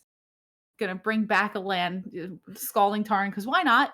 That's funny because Andrew has a bolt and a Fire Ice in hand. So the Chalice of the Void is stopping death for 1 turn, right? Countering that bolt, but yeah. So pretty non-competitive game there with Raja missing the 3rd land drop, and then Andrew's hand being quite good. Right, that was quite good. But you said earlier, going over this matchup, that one of Andrew's ways to victory would be just make a bunch of land drops. Yep. Find your Valakuts. It's funny. I think even if Raja's hand had been great that game, I don't know if it would have been enough. Just naturally playing lands and just building up the land drops. It wouldn't have ended that quickly, obviously. But that game, the blue-white control deck is not going to kill you in 3 turns. It's going to play a 10, 15 turn game, and the lands just keep on coming. So, now, what do you think of cards like Subtlety for Raja in this matchup? I mean, it doesn't seem great. It's a temporary solution, and then if you're hitting a Ren, then just draw it again next turn. Doesn't seem super good. The only benefit I would think is that it's a clock. Right. If you're able to just end step hard cast it, hit your Ren or whatever, or your Dryad, and then just having that clock in play is so important. There are so few of them in Raja's deck. Every clock in the deck is a Planeswalker, which accrues advantage as the game goes on, but doesn't stop your opponent from just killing you with some big whatever. So right, and it looks like Raja wants to pull out the subtleties, Supreme Verdicts. We see Chalice of the Void coming out, as well as a couple other one-ofs here and there. Yeah, Chalice seemed very, very ineffective here. Only really hitting Bolt. I mean, could hit Veil of Summer in the post-board games, which is actually kind of interesting because Veil of Summer is so important that, if it's not hurting Raja at all, maybe having like 1 or 2 Chalices in the deck just to be an anti-Veil card would be kind of cool. But not very effective otherwise. Yeah, see what Raja is bringing in as opposed to what they are bringing out here. I saw some Dovin's Vetoes still in the deck. Yeah, it's funny because Dovin's Veto is normally like the end all. It's just like you play your card, I veto it, that's the end of the story. But Veil of Summer says no to that. So that's a very, very huge interaction to have. If Veil of Summer was not a thing, I have X vetoes, you have X scape shifts. That's it. You cast your scape shift, I got veto, that's it. So having access to Veil of Summer is just so huge here. And again, it's funny. I almost think that maybe a Chalice or 2 wouldn't be that bad, just solely on the back of the fact that there are 3 or 4 Veil of Summers in Andrew's deck. But again, we'll see if that's a reasonable thing. Yes, at least 3. At least 3. Yes, we know that. Yeah, so Dovin's Veto saying that can't be countered, but then Veil of Summer saying, well, my spell can't be countered. Yes. So Salty coming out here. Yeah. Makes sense. Good old pile shuffle. Oh yeah. Well, we gotta. I mean, gotta break those mountains of Balagets up, right? Right. Something like that. Gotta count and make sure that we didn't shuffle in our companion again. Right? Yeah. Yes. So can I discuss my sports rituals now? Is that what we're gonna do? Sure. Let's hear. What do you got? So I mean, for golf, I think golf's a very ritualistic game. Okay. You step up for your drive. Usually I do like to put the club down first to adjust the ball and then set myself to it. And the most important thing, very, very important, is right before you swing, take a deep breath, you release your breath, and then you swing. So all the tension's out of your body, you swing the club. I feel like it's more of just like a really good habit to have and not like... It's not as... Yeah, there's no Steely Dan's in my story, I guess. So... That's all I got though. I gotta go somewhere. I'm waiting for you to like say something like you have like a mantra that you got to say under your breath or something like that. Yeah, honestly, I think you just threw the ball. Threw the ball. It's a very common one. In golf, it's very important to swing and like I threw the ball into the water after I got frustrated, or that's the different saying. I can't repeat those sayings on stream. I'll get in trouble. So, but yeah, through the ball is a good one. So through the ball it's a good mantra. So yeah, I've never named a sports device. So I guess you'd never name like a hockey stick or a club or like a baseball bat. Like they've got to have names. Nope. Oh my goodness. Never named names. So like, you have an entire family of names for and it's not even like fair, the same. It's not like it's one stick. Named like magic cards, like names besides what the card is named. Like if I tell you the best card ever printed, it's Tyrus Tracker. Right. Yeah, I feel like there's fair. You have a couple of different... We have the new one in Haughty Naughty. Haughty Naughty, that is a good one. For Haughty Jin. For Naughty Jin. Naughty Jin. Naughty Jin's different. That's a different game. Naughty Jin. But there's different names for different cards. You don't always call the card the right name. It's fine. Magic's sport. It's an e-sport. Is it an e-sport? It is. We're watching. This is the internet, right? That is true. We are electronically doing this. That is fair. That is fair. That is great. That is great. I'm just the esports thing is the question, unfortunately. Yeah. What's the answer? We need more fireworks and stages and stuff. Hopefully, I'm hoping at Worlds. Right. And we got Worlds in 2 months now. I'm hoping for a big stage setup. Just don't get too close to the fireworks. I mean, if that's what it takes.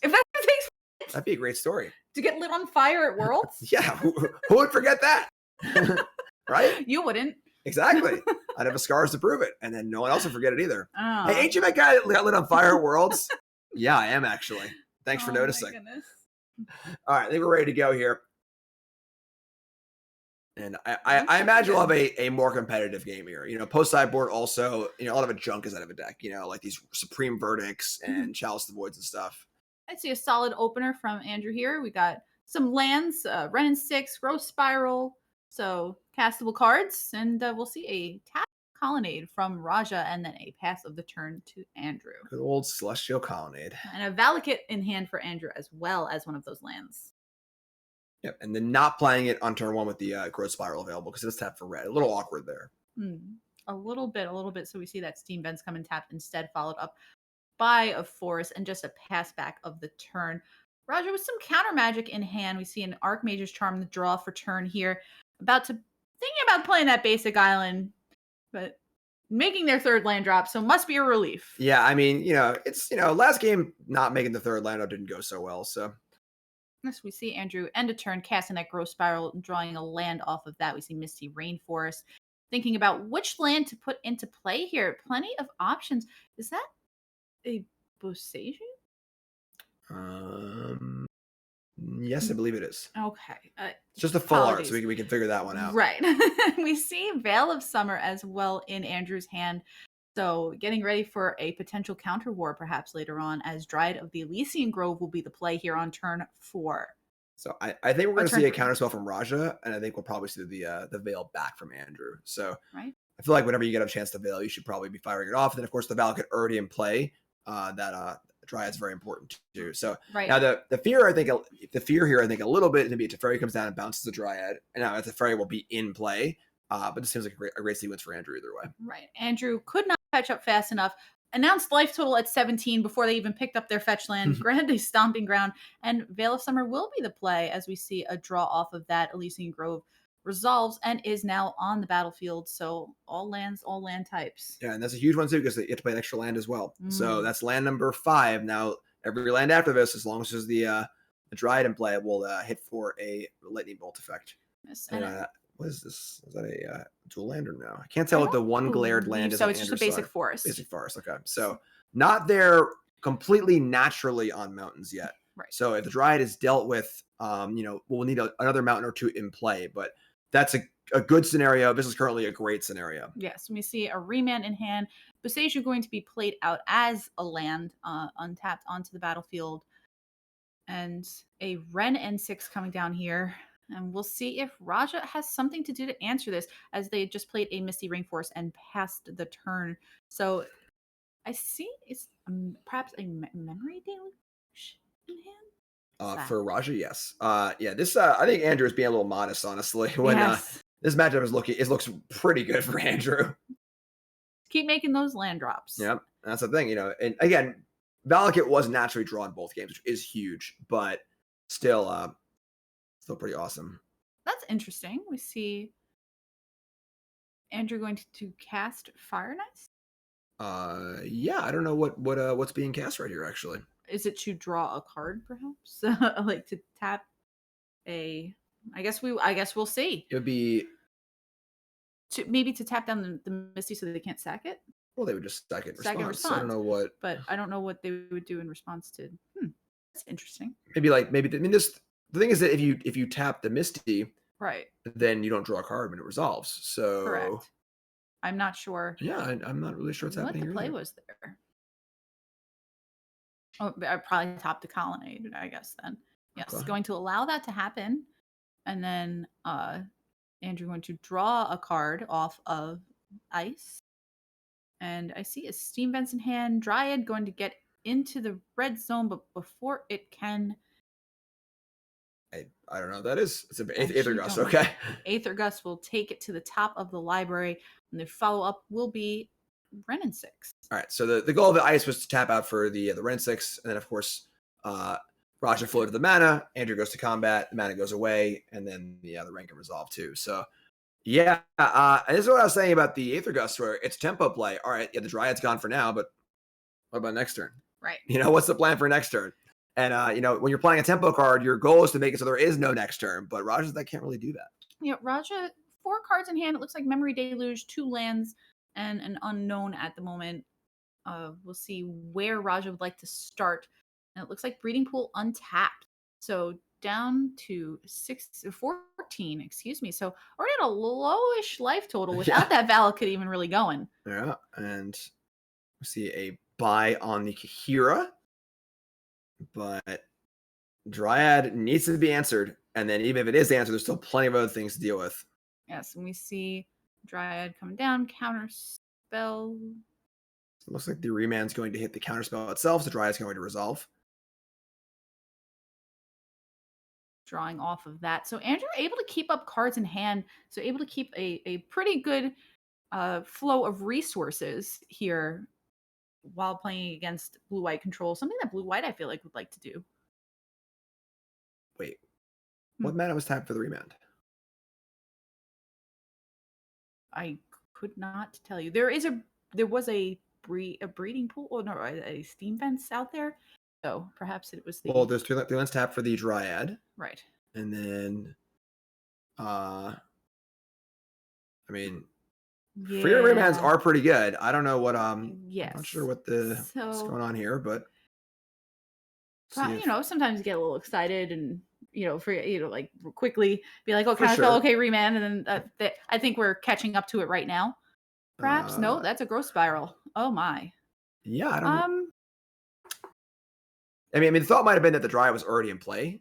So, like, he was like thinking that the Dryad was already there. But like, there weren't enough lands tapped. Land was tapped. Oh, there's 4 lands for sure, tapped. absolutely. But so, and they just passed the turn. But like realistically, I don't think it matters. I mean, Raja's dead here anyway, and like it has really much effect on the game. But either way, so Andrew takes it down in what looks to be a really good matchup. And again, I don't think that had any effect on the game at all. So correct. I think that it was just kind of like a right. Definitely an interesting matchup, though. I think that's one thing too people don't necessarily realize, that when you're about to win a big match, I've experienced this many times as well. The few times that I've experienced it, I won a big match. But where you gotta get nervous because the end is coming, so your guard starts to like let down a little bit, and you're trying very hard to not let your guard down. Right. So you kind of like get a little flustered maybe or whatever. But yeah, I mean, even there with the spell being free, it did not matter at all. That game was pretty over regardless. So I get it when you feel like the victory is right around the corner, and I've definitely maybe slow rolled an opponent or two, like not on purpose, right? Yeah, when you go Boros charm you, and they're like, I'm at 3. Like, what took you so long? You're like, well, I was trying to make sure. The worst possible feeling in the world is having a win and screwing it up in some way. Right. So, but good games too, both of our players, and so that was our 12 seed Raja, like battling back from 12th seed against our 1st seed Andrew, who remains undefeated on the weekend. Is anybody going to be able to take this Teamer Scapeshift deck out? I don't know. I'm impressed, honestly. It's funny. I feel like I've always had a fairly low opinion of Scapeshift decks. They've always felt very kind of just one side. They just do their thing. And if that thing happens to be good in that exact metagame on that exact day, sure, then great. But otherwise, they felt very one-trick pony-esque. But Andrew's deck looks awesome. Andrew's deck is just playing a lot of really, really good cards. And having the ability to play this kind of like control combo game.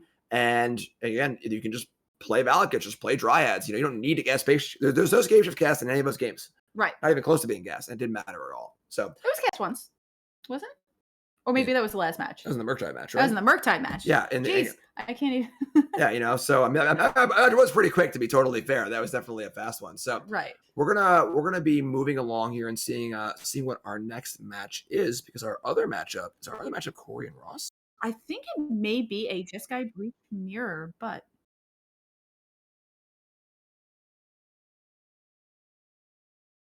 Yep.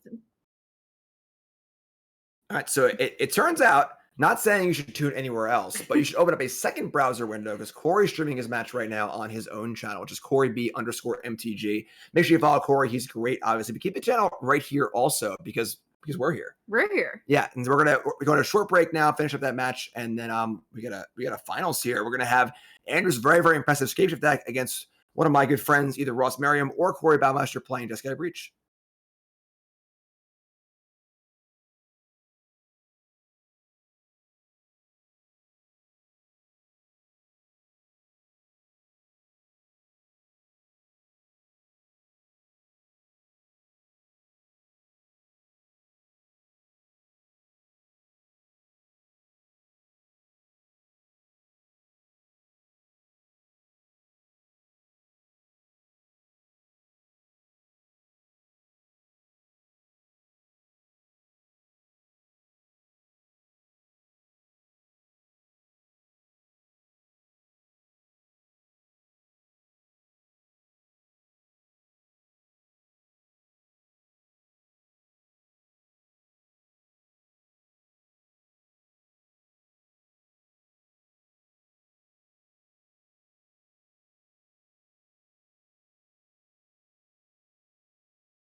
All right, welcome back. And we are about to get into our second top 4 match. We're going to see who's going to the finals here in this Jeskai Breach mirror between Ross Merriam and Corey Baumeister.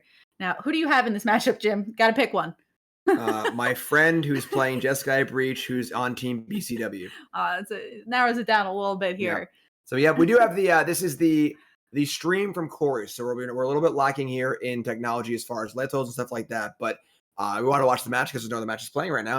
Something's better than nothing, right? So I'm not even sure what the game count is. So we can see here, of course, Grinding Station and get some. Corey's doing a great job. Corey's doing the backpack streams for these events, which is like a very challenging thing to do. You bring a camera, trying to stream, which is super, super awesome. And so the glare is a little tough, but we will get through it, as we see like on the side of Ross, Urza Saga out there, Grinding Station, and Sacred Foundry. We've got, that's Ross on the left. Yes. And then on the right, we have Corey, 3 lands, and it looks like a little bit of a glare there, but looks like we have paused gameplay. Too exciting. A little pause, so we Overload. can fire up the. We'll see if we can fire up that old play button. Hmm. We got Ross on the left and Corey on the right. Of course, Corey using the fun, exciting playmat, and Ross using the very simple, mundane black playmat. Not that I would be speaking to their character in any way, but you mean you don't think Ross would have a DJ Silver in the house? I wish he would. Honestly, is that silver or sliver? I can't tell. Looks like a sliver, but I don't know if that is. I was flipping. I was flipping the LEI. I hope it's DJ Sliver. Yeah, it's definitely it's Sliver. Oh, DJ Sliver in the. It is a sliver. It is a sliver. I thought I was parodied there. Look I thought at it was that. like an actual musician's playmat. But all right, cool. Oh, it's pretty great. No, maybe DJ Sliver is a thing. How do you know that they're not? I don't. I'm hip. I'm with it. We'll see a Soul Guide Lantern from Ross taking care of Corey's graveyard, as it were, for now. So hoping to turn off the ability to combo later on, perhaps, from Ross's side, as Ross keeps that Underworld Breach hope alive. Yeah, I wish I could tell what the card in play for Corey was. You see, there's a Grinding Station on the left, of course, but I can't tell what the card on the right is. It's obviously a permanent. It could be Emery or a Ledger Shredder. Emery. It is Emery. So we got an Emery. So Emery confirmation. So the graveyard is gone for the time being, but Grinding Station can obviously fill that thing up really, really quick. A lot of cards in hand for Corey as well. And not a ton going on for Ross. Right. Ross able to take care of Corey's graveyard here, but that's not going to win the game. Right. Yeah, it's definitely a stalling tactic, but stalling to what? The Urza Saga can make a token or two, but these decks do have pretty explosive potential. Even being able to make a token or two. And right now the Urza Saga is tapped. So not going to be able to make 2, as it looks like the Urza Saga is already on 2. You got a Ragavan. Dashing out the Ragavan. Right, so here comes Ragavan. Monkey ready to get in the red zone, unless Ross has something to say about it. And it looks like there is a pause here, but ultimately Ragavan will get into the red zone. There it goes. We should call this match versus live. Oh, and an Underworld Breach was the hit on Ragavan from Ross's deck. Will Corey cast it? Corey, not much of a graveyard going on right now, but like you said earlier, there's a few combo pieces in the deck. Ragavan hits your combo pieces. Yeah, I'm not sure what the breach count is in this. We can probably look it up, but imagine that won't be cast here. It looks like Corey seems content to just keep things rolling along here. It does look like Ross is a little low on resources, but cracking a fetch. Gonna be doing something.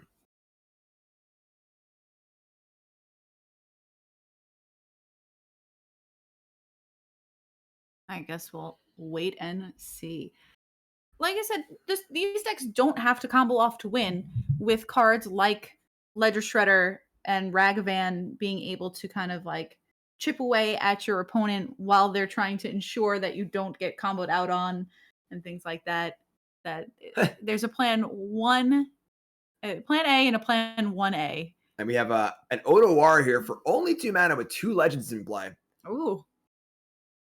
See, Ragavan is still not quite enough. It's a legend, and there's a lot of words on it, making those new lands from Kamigawa really, really good. The legend text on them feel like plain like a flavor text at times, but when it comes up, it is very, very good. So does Emery have any good hits in Corey's graveyard at this moment, as it had been wiped by that Soul Guy Lantern earlier? So we'll see. As the Mishra's Bauble, which would be a nice hit for Emery, comes down on the side of Ross. Ross deciding not to crack it at the moment and just passing the turn back. And it looks like end step. Yeah, end step. Corey fires up Grinding Station on the Ragavan Treasure. Got it. Put some more cards in the graveyard, try and find Emery some food. And Corey's getting close here with Emery and Station available. The graveyard's starting to fill up to a lot of cards in hand as well. And not a ton going on for Ross. I'd imagine that if there was a removal spell for Emery, it would have happened already. So looks like Ross's shields are mostly down. Ross has 6 cards in hand, so there's got to be something going on there that we haven't seen yet. Do you think, are we holding on to answers? Is there anything that would be purposefully delayed or anything like that? I mean, the only guard for a red is Unholy Heat for the most part, right? It's a removal spell. So I don't really see what's up here. I don't think Ross has got too much going on. I see an artifact, a sorcery, and a land, and another artifact in the graveyard for Ross. So only able to do 2 with any Unholy Heats. I mean, that could kill Emery. Could kill Emery. So it's probably that. Looks like Ross is also up a game here too. And Corey's really thinking this turn through. I mean, it's definitely an intricate dance because it's a difference between being able to combo off and not getting comboed off on. For sure. Can I go with Ragavan again? Oh, wow. And wow. Ross has the heat, but does not value Emery high enough and wants to kill the Ragavan. Is this perhaps there aren't any juicy hits for Emery in Corey's graveyard at the moment? Yeah, I guess without any other artifacts to help keep the Grinding Station going, Ross is banking on the fact that there isn't really anything there yet. And hopefully there won't be in the future. As Corey reluctantly puts that Ragavan into the graveyard as the Unholy Heat also hits the graveyard for Ross, making it there now an artifact, a land, an instant, and a sorcery. Yeah, it's kind of interesting too because Ragavan is almost extra good in a mirror like this. Sure. Because all the cards in your opponent's deck are cards you actively want. If you play Ragavan in your Murktide deck against Tron, hit their Ancient Stirrings, you're like, all right, I guess I can cast this and try and get a land, but whatever kind of thing. Whereas when your opponent's deck is playing all the cards that you're playing and you want everything a little bit different. So nice to see. Grinding Station getting tapped here. And into the graveyard it goes.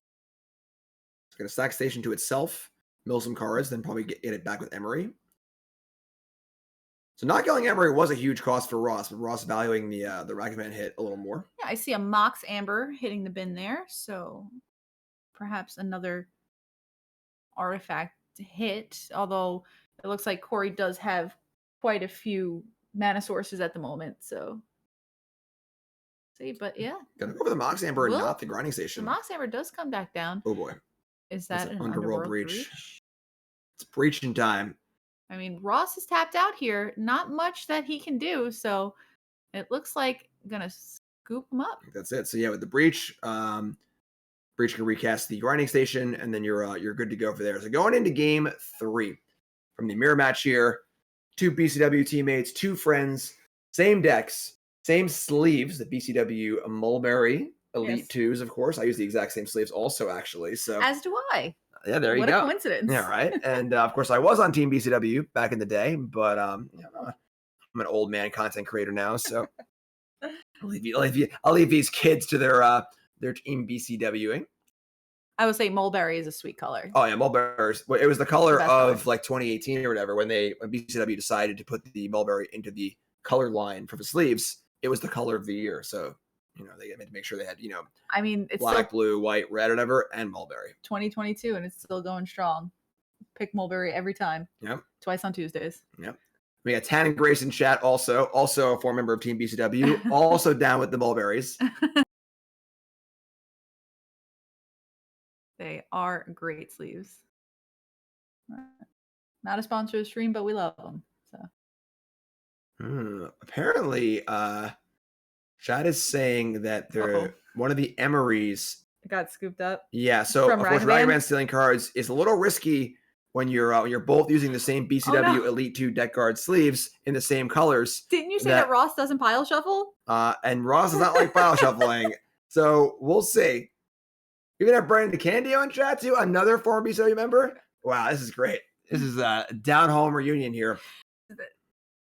I feel like this just means they're all watching to see who's gonna lose in the finals, if it's Corey or Ross, right? as per the norm. All right, so we'll see here. We'll see if anyone pile shuffles here. Somebody pile Corey, please. All right, it looks like they've been They're told. counting. Okay. That's funny too because if you do steal one of your cards of Ragavan, right? It's only a game loss for. I guess it's a game loss for both players. Right? It's like I'm thinking about presenting a 61 card deck, which is fine, but you can't have 5 Ragavans. But the thing is that you're more likely to count the cards in your sideboard and make sure there's 15. So you're more likely to present a deck that's 59. The exchange has been had. All right. Emery's going back. We don't know which Emery it is, though, of course, same sleeves. Ross is like, is this my Emery or your Emery? I don't want your crappy Emery. I want my Emery. Mine was near mint. So yeah, so we'll see. Of course, now Ross lost the finals. Was that a week ago, 2 weeks ago in Baltimore in the team event. Playing with Harlan and Dan Jessup. And Corey's a winner though. Corey's won a lot of events. Won Invitational, won a Grand Prix or two. So Ross has quite a few titles to his name. Yeah, I'm not gonna let the chat know that though.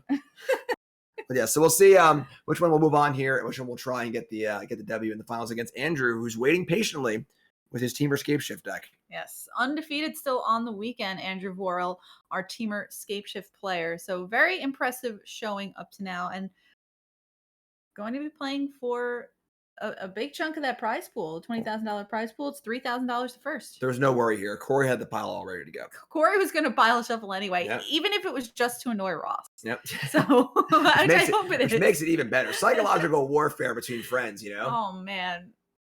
Ross still just manually counting, refusing to pile shuffle. Oh yeah. So this is going to be game number 3. Decks are counted. Some minor sideboard exchanges. Right.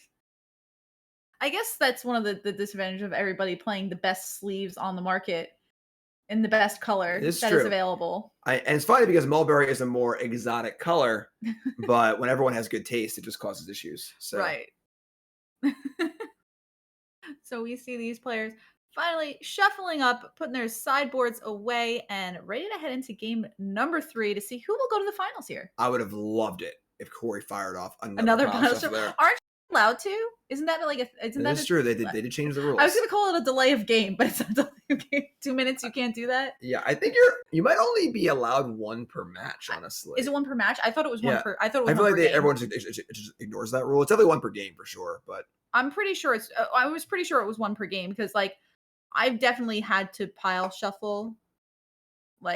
It's funny. I feel like I need it more before game 1, and then sometimes before game 3, just to make sure. I usually count my sideboard and I'm good. Count my sideboard, make sure it's 14. I got my companion. Okay, we're good to go. 14 card sideboards. 14 card sideboard. Right. Well, it's 15 cards. It's just one of them is Gigantha or something. Yeah, I'm just hanging out.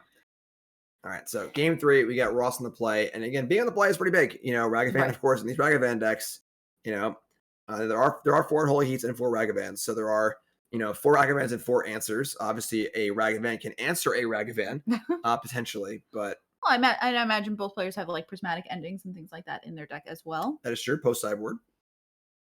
So we'll see anywhere from 1 to 3 of those, I'd imagine.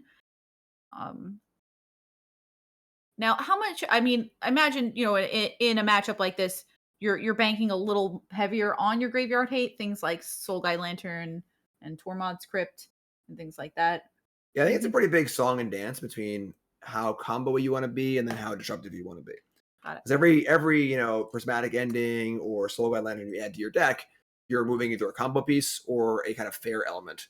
Right. And the fair elements play a little better with the interaction, because if you're playing interaction and your opponent, you're not doing the thing you want to do, you rather have a Shredder and a Ragavan in play than a Grinding Station and an Aether Spellbomb. So we'll see. It's definitely a little bit of a song and dance. So can part of it be like trying to just guess exactly how your opponent will sideboard against you and then kind of reacting to that? And to an extent, yep. And I think the play draw matters a little bit too, but I think that there's definitely an element of that. But there you go, turn Ragavan. Turn 1 Ragavan. Let's see, Sacred Foundry Ragavan, and here we go. The clock is ticking already. Scalding Tarn, and is that a prismatic ending? Looks like an ending, yeah. It looks like a prismatic ending to me to take care of that Ragavan.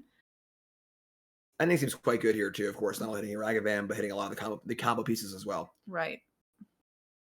Being able to exile things seems pretty good, rather than sending it to the graveyard.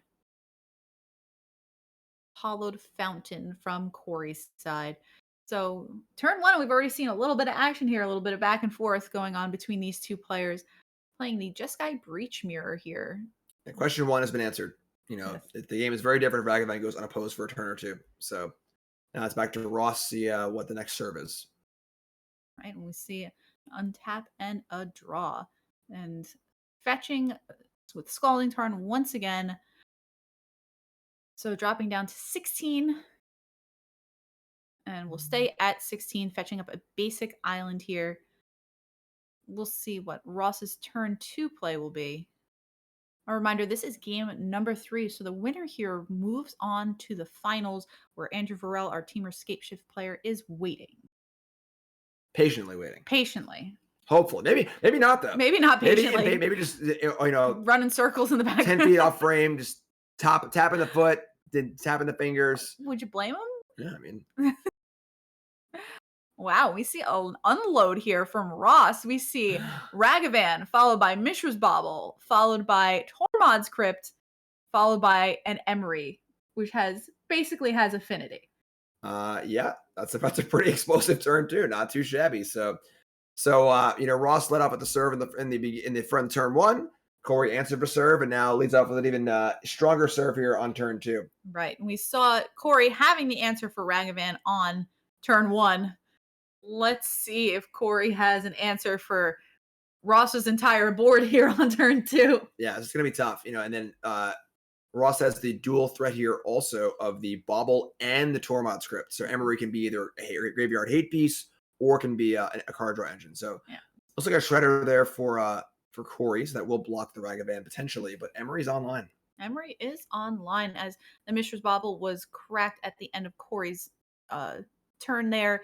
Got to take a little look at whatever Corey had on top of the deck. Got to draw the card to replace it and replay Mishra's Bauble. As Emery and Bauble are like peanut butter and jelly. Works for me. Macaroni and cheese. Peas and carrots again. Splinter Twin and a Deceiver Exarch? Or I think that works. I think that's a thing. Isn't that banned? I think that's a thing. But is it? I don't know. I don't remember. This is modern after all. Don't get them started, right? Let's just Who's focus. them? Let's focus on, we know who them is, all right? Let's get focused on the match here. So after a great turn 2, turn 3 for Ross is fine. Bobbling or playing baubles is cool and all, but not much else to push through here. Yeah, we'll see an expressive iteration here. Taking a look at the top 3, seeing if they can find something to kind of overcome the board that Ross has built. Now, this is it looks overwhelming. The Tormod's Crypt with Emery to keep Corey's graveyard empty, so it makes it harder for Corey to combo and things like that. But if Corey can somehow overcome some of this, all right, that's step 1. That is step 1. Heat.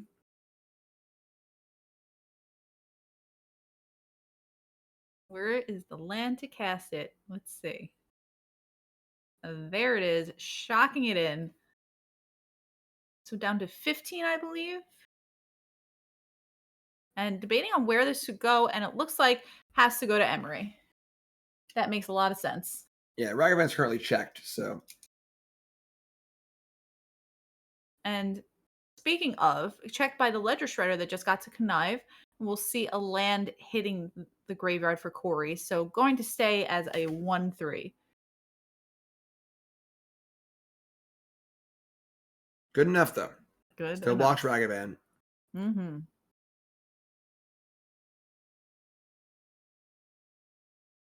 Drawing a couple cards. See that Mishra's Bauble triggers. Mishra's Bauble powerful for a 0 mana card. Yeah, awkward card for sure. Hmm. I'd love to know what the count was for this tournament as a whole. For every player playing Bauble, how many triggers were missed? You're telling me how many triggers were missed? How many Bauble triggers were missed in this tournament? By everyone. By everyone? Yeah. It's a lot. Yeah, probably a lot. I would say it's a lot. We see an expressive iteration on the side of Ross here, mimicking Corey's play. We see something go to hand, and then Unholy Heat here, being kept in the exile pile. So able to cast that this turn, and we'll see Ross, both players now at 15 life, as Ross fetches up something to cast this Unholy Heat off of, most likely, and down to 13 goes Ross, getting a Steam Vents. And I can only imagine this Unholy Heat going to come right in on that Ledger Shredder. Yeah, so they traded answers here, but of course Ross had 2 threats and Corey only had 1. So now Ragavan gets to do its thing, and once again asking Corey, do you have the answer? Right, and Corey's tapped out right now. Can't really do much about anything. Is able to connive off of the second spell from Ross. So, but that's more to filter out the top of the deck than it is to make Ledger Shredder big enough to survive. We'll see Ragavan get in treasure token. Corey quickly grabbing his own treasure token. Right. To put it on the battlefield for Ross. And we see Underworld Breach, the card off of Ragavan, off of Corey's top deck. Unable to cast that even... Oh, wait, no, able to cast that, but no reason to. Wouldn't do too. I guess it would. It could be for value. It could cast the looks bauble like too. Yeah, so it looks like perhaps that will be what happens We here. could see it cast the bauble, and then also the crypt could hit Corey's graveyard, then recast the crypt too. So. Well, it has to. You have to pay 3 cards to escape, so perhaps not enough. There's plenty of cards in Ross's graveyard. Is there enough to do all 3? Oh, like Bauble again, and Bauble, and Tormod's Crypt. I think there is actually, but now, do you really want to ransack your entire graveyard to like draw an extra card here, or like could Tormod's Crypt and bring back the Tormod's Crypt again? But I guess it makes later combo turns maybe not as good. Yeah, I think Ross is just taking the value breach here and just drawing 3 cards. Right. Yeah, drawing 3 cards seems pretty good here. 1 and 2. Well, 2 cards off of the 2 bauble triggers. Oh, right, okay. So, right, the bauble was recast, but hasn't been used yet, correct. Corey already knows the top card of Ross already knows the top card of Corey's library. Probably wait till see another card there. And now Ross is pretty far ahead here. Now winning the resource war, having more cards in hand, more lands in play, and of course having the threat in play also. And then having the graveyard covered too, just in case. This is a break in case of emergency kind of card where if Corey starts to go off somehow, the crypt is there to turn it off. Now, interestingly, also keeping Emery in the graveyard. Is there a way to recur Emery in Ross's deck? I don't believe so. Probably thinking that creature is the least populous type for Unholy Heat, I would assume. Which is, I feel quite the opposite of is it Murktide decks and like to keep their baubles and things in the graveyard. So that would make a lot of sense here. We'll just see a Ledger Shredder and a pass of the turn over. So again, Urza Saga for a land drop and then a Shredder. So once again, Ragavan is being held down, but a lot of resources for Ross. Yes. So we got Urza Sagas going on both sides. We'll see what Ross decides to do here. Corey has still a few cards in hand. But Ross has got a grip full. Yeah, I mean, if this Ragavan can be held back here, there is never mind, okay. we'll see a bolt, and let's see if Corey has anything to say about this. Unfortunately, no. So that's Ledger Shredder is going to go to the bin, and Ragavan's going to get in once again. So, like you said earlier, the Ragavan hits, although slow, are definitely adding up. Yep. Oh, now Emery's back too. Yeah. Oh. Starting to heavily swing over into Ross's favor here. Now, Ragavan's in play. You got to deal with the Ragavan. Now you got to deal with the Emery also. The Saga is also there too. So there's a land drop available for a Construct token. Right. We Looks see. like another Saga in hand for Ross too. Yeah. Things are slipping away for Corey here. Oh, a second Urza Saga too. So going to be able to make quite a few large constructs. Yes, with the Crypt still hanging out, treasure token available also. We're looking at an army of constructs here. And it looks like Ross might be on his way to punching his ticket to his second finals in a row. Yes. So let's see if Corey can do anything to stop this embarrassment of riches from Ross's side. Just so many resources. And I think the graveyard is full of great cards. You know, Ross's lands are doing work for him. The creatures are out there pecking away at Corey's life total, and he's got a handful of cards. You know. Yeah. And Ross is, I mean, Corey's take a second here and kind of go into the tank and try and figure, is there a way out here? Is there?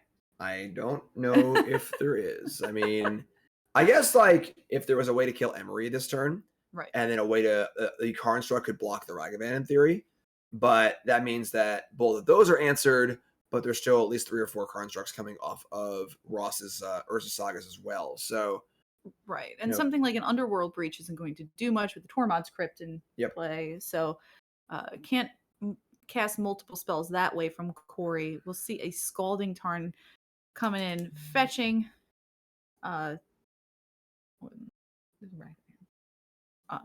so Corey's life total getting down there too. So they like you can't discount these Ragavan, the Ragavan getting in for 2 every single turn. Yeah, it feels like the least important part of the card, but it doesn't matter. Yes. Besides the fact that it's ramping up, stealing cards from Corey's deck, and and occasionally not giving them back. Occasionally not giving them back. Yes, we are in. That's not on the here. monkey. We are in game 3 here, looking for our other finalists for the finals of SCGCON Columbus. We'll see if Corey can scrape his way back into this one.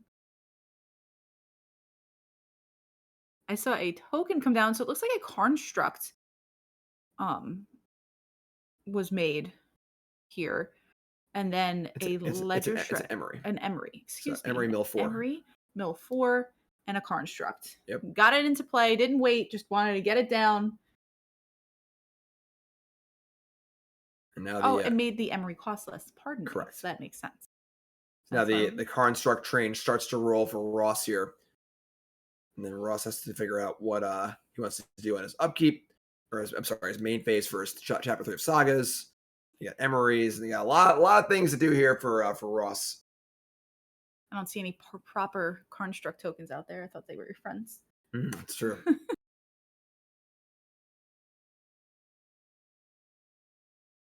See what Ross does here. I see a spell drawn there. I can't exactly. It looks like Underworld Breach and it's a breach and a grinding station. Grind station. Forget all these creatures in play. I'll just kill you that way. So Ross takes the win. Show you the combo. Back-to-back finals. If I was Corey there, I'd make him play it out. Oh, would you? I know we're friends and all, but you play this thing. I'm just kidding. Ross would have the best time ever. I definitely would not do that. So there you go. We got Ross going into the finals to play against Andrew on Teamer Scape Shift. It's going to be a good one, folks. It is going to be a good one. Let's go down. And we'll also be back on our normal overlay as well. That was a little live look in there. So Corey was already streaming his match on his own Twitch channel, which you go follow because Corey's great. Right. So we didn't have our full overlays and stuff like that. So a little bit of a guerrilla coverage here. But now we're back to our main coverage, and we get to see this finals match with all of our wonderful life totals and overlays and everything else. Back on main we are. This is great. Now, these are 2, like we were talking earlier about, the underdogs and everything like that. These are 2 decks that I feel like just aren't on people's radar. Jeskai Breach, just because it's kind of like the new kid on the block, and Teamer Scapeshift because it's like the boomer not kid on the It's block. weird 'cause it's a boomery deck with zoomery cards in it though. Sure. Iteration, Ren, so I agree. Yeah. And then the Dryad of the Elysian Grove. yeah, I think that the element here is that, what deck is faster. They're both kind of fair decks that have combos, but I think with Ross's deck, having, the breach deck can go off, like probably on turn 2 with like a perfect hand, but yeah, like I've definitely turn seen 3, turn 3. yeah, turn 3, maybe turn 4, whereas the Scapeshift deck is a little more of a setup for a longer game kind of thing. Your fastest possible goldfish is probably turn 4, I guess, maybe turn 5. So, speed wise, Ross is going to have the edge. Andrew will have to play, being the number 1 seed, which will definitely help. But going to be interesting to see. And these are both decks that are combo decks that are not all in on their combo elements. Right. So there is some interaction, and again, Andrew being on the play is huge in the Ragavan versus Ren battle. Yes. So we're going to see. I think Ross is probably favored, but Ross did lose the finals last week, so we'll see. We'll see what happens. Well, you had said both of these decks do have solid plan Bs that almost feel like plan 1As more than plan Bs, where it's just like, well, if I can't combo kill you, I'm just gonna make my land drops and kill you. Or Jeskai Breach is like, well, if you won't let me use my graveyard, I'm just gonna kill you with Ragavan and Ledger Shredder. I the issue with that though is that both of Ross's plan A's seem good against the Scapeshift deck, whereas the slower fair game of Scapeshift I think falls into Ross's combo plan a little too much. Gotcha. So would you say Jeskai Breach slightly favored here, or?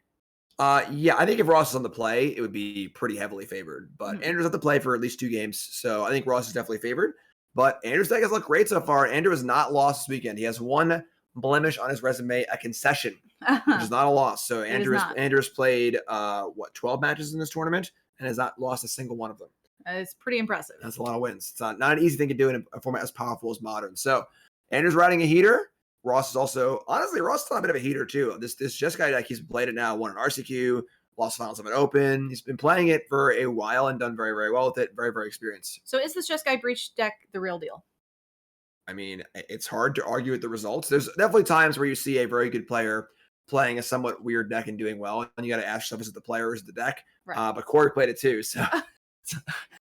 I just no, with Corey and Ross both doing very well with this deck, over and over again, there comes a point where you're like, all right, there's an element of playing a rogue deck, and you're winning some games because your opponents are not familiar with playing against you. They're just not really sure what you're doing exactly, and you gain percentage points from that.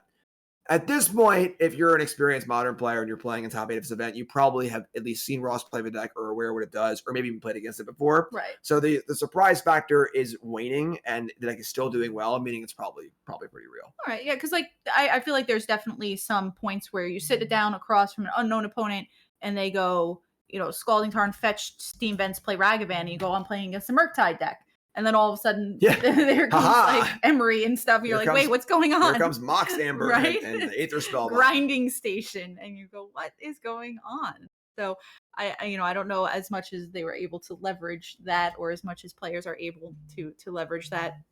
But and now this Teamer Scapeshift has obviously impressed this weekend, like you said, going undefeated, but also is the only Teamer Scapeshift player in the room. Do we expect to see any sort of uptick after this performance this weekend? Are people going to come prepared for it, even though only one person played it and just happened to do really well with it? Like, Modern's always kind of like a Wild West, which is one of the things that I think is great about the format. You come with your deck, the deck that you love, and sometimes, things pan out and it works well, and sometimes, not so much. So. Yeah, it looks like, according to the metagame breakdown, no, that can't be right. Trying to see how many Jeskai Breached players there were, but this is I'm looking at the wrong thing here. So because the record I have here, there's 2 players playing Jeskai Breach at a record of 2-7. That's obviously not correct. So we'll get back to you on that one. See player wise, but only can't be 1 either. Is it Breach? Okay, yes. There we go. So yeah, the on Melee, metagame breakdown. Is it breach, Jeskai breach, etc. Yeah, Jeskai combo. Yeah, so is it breach? it It's looks whatever you like- want to call it. Yeah, it's hard to know exactly how many players were playing in the event, but it looks like maybe 4 or 5. And the other players who played it did very, very badly. So I think that when you have a deck like this, where it's a deck that looks very difficult to play, right? Kind of similar to Ironworks back in the day, where the Ironworks deck was just so hard to play and so confusing, a lot of players wouldn't touch it, myself included. Where just like, I don't want to learn that, they're probably going to ban it. It looks really, really hard to play. But if you're playing it, if you're experienced with it and you're playing it to its full potential, it's the best deck by like a mile. So we might be approaching that kind of situation. I'm sorry, what? All right, so we're gonna hop over and we're gonna get ready for our finals match here with yeah, Anu's gonna take over for us. We're gonna transition over, so we're gonna throw it over to him as we get ready for our finals match here at SCGCON Columbus 20K Modern event. It's Crown Champion 3000. All right, so I'm a huge fan of trash talk in just like any event. Quite honestly, trash talk is great. It's really hard. I firmly feel that Magic players don't trash talk enough. So Andrew is right there. I'm gonna call Andrew over here. Andrew, come over here. I really want to know. Can you guys hear me? Is there a microphone issue?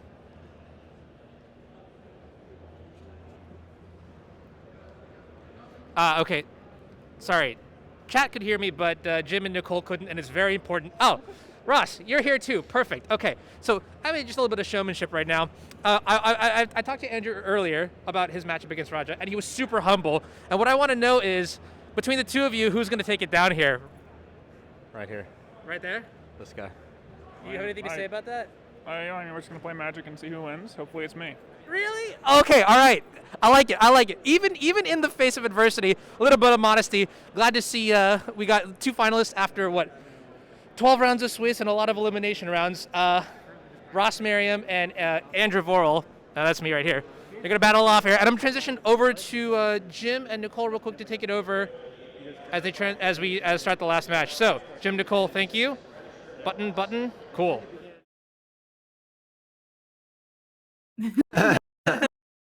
Button, who's got the button? I was looking good there for a second. All right. And I like Andrew's style there. Ross tried to bait him with a little bit, but I'm going to win. He's like, no, I'm just going to play some Magic and see what happens. I like the confidence. Saying like right here. This guy. From Ross? Yeah, but I think there's an element of false confidence too, where I almost feel like Andrew's answer was more confident. It was just sort of like, I'm just going to play and see what happens. I don't need to boast. I'm just going to play my game, do my thing. Well, maybe he wasn't boasting. He was just answering a question. Yeah, I don't know. I mean, I don't know. It's obviously, everyone wants to see 2 players, like UFC fighter style, getting up in their faces, I'm gonna kill you, I'm gonna beat, but so right. I appreciate the quiet confidence. So let's get some power shuffling on. Okay. Let's do it. I hope Andrew was like watching the stream and is doing this on purpose. Oh yeah, so for sure.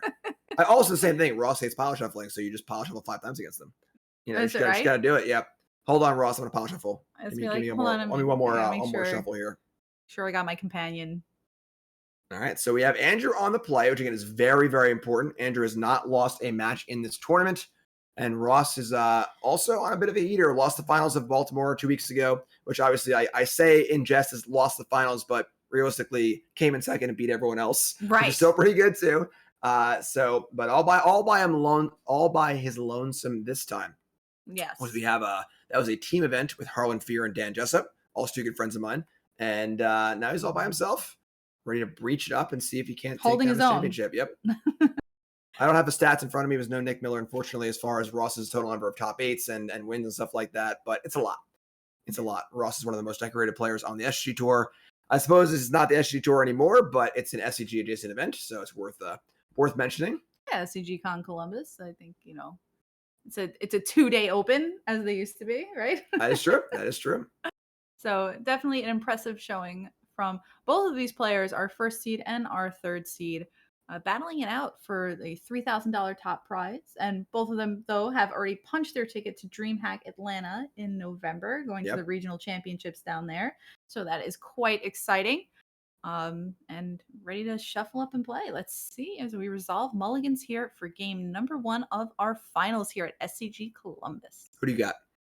Oh, don't can I ask you first? Nope. Who do you got?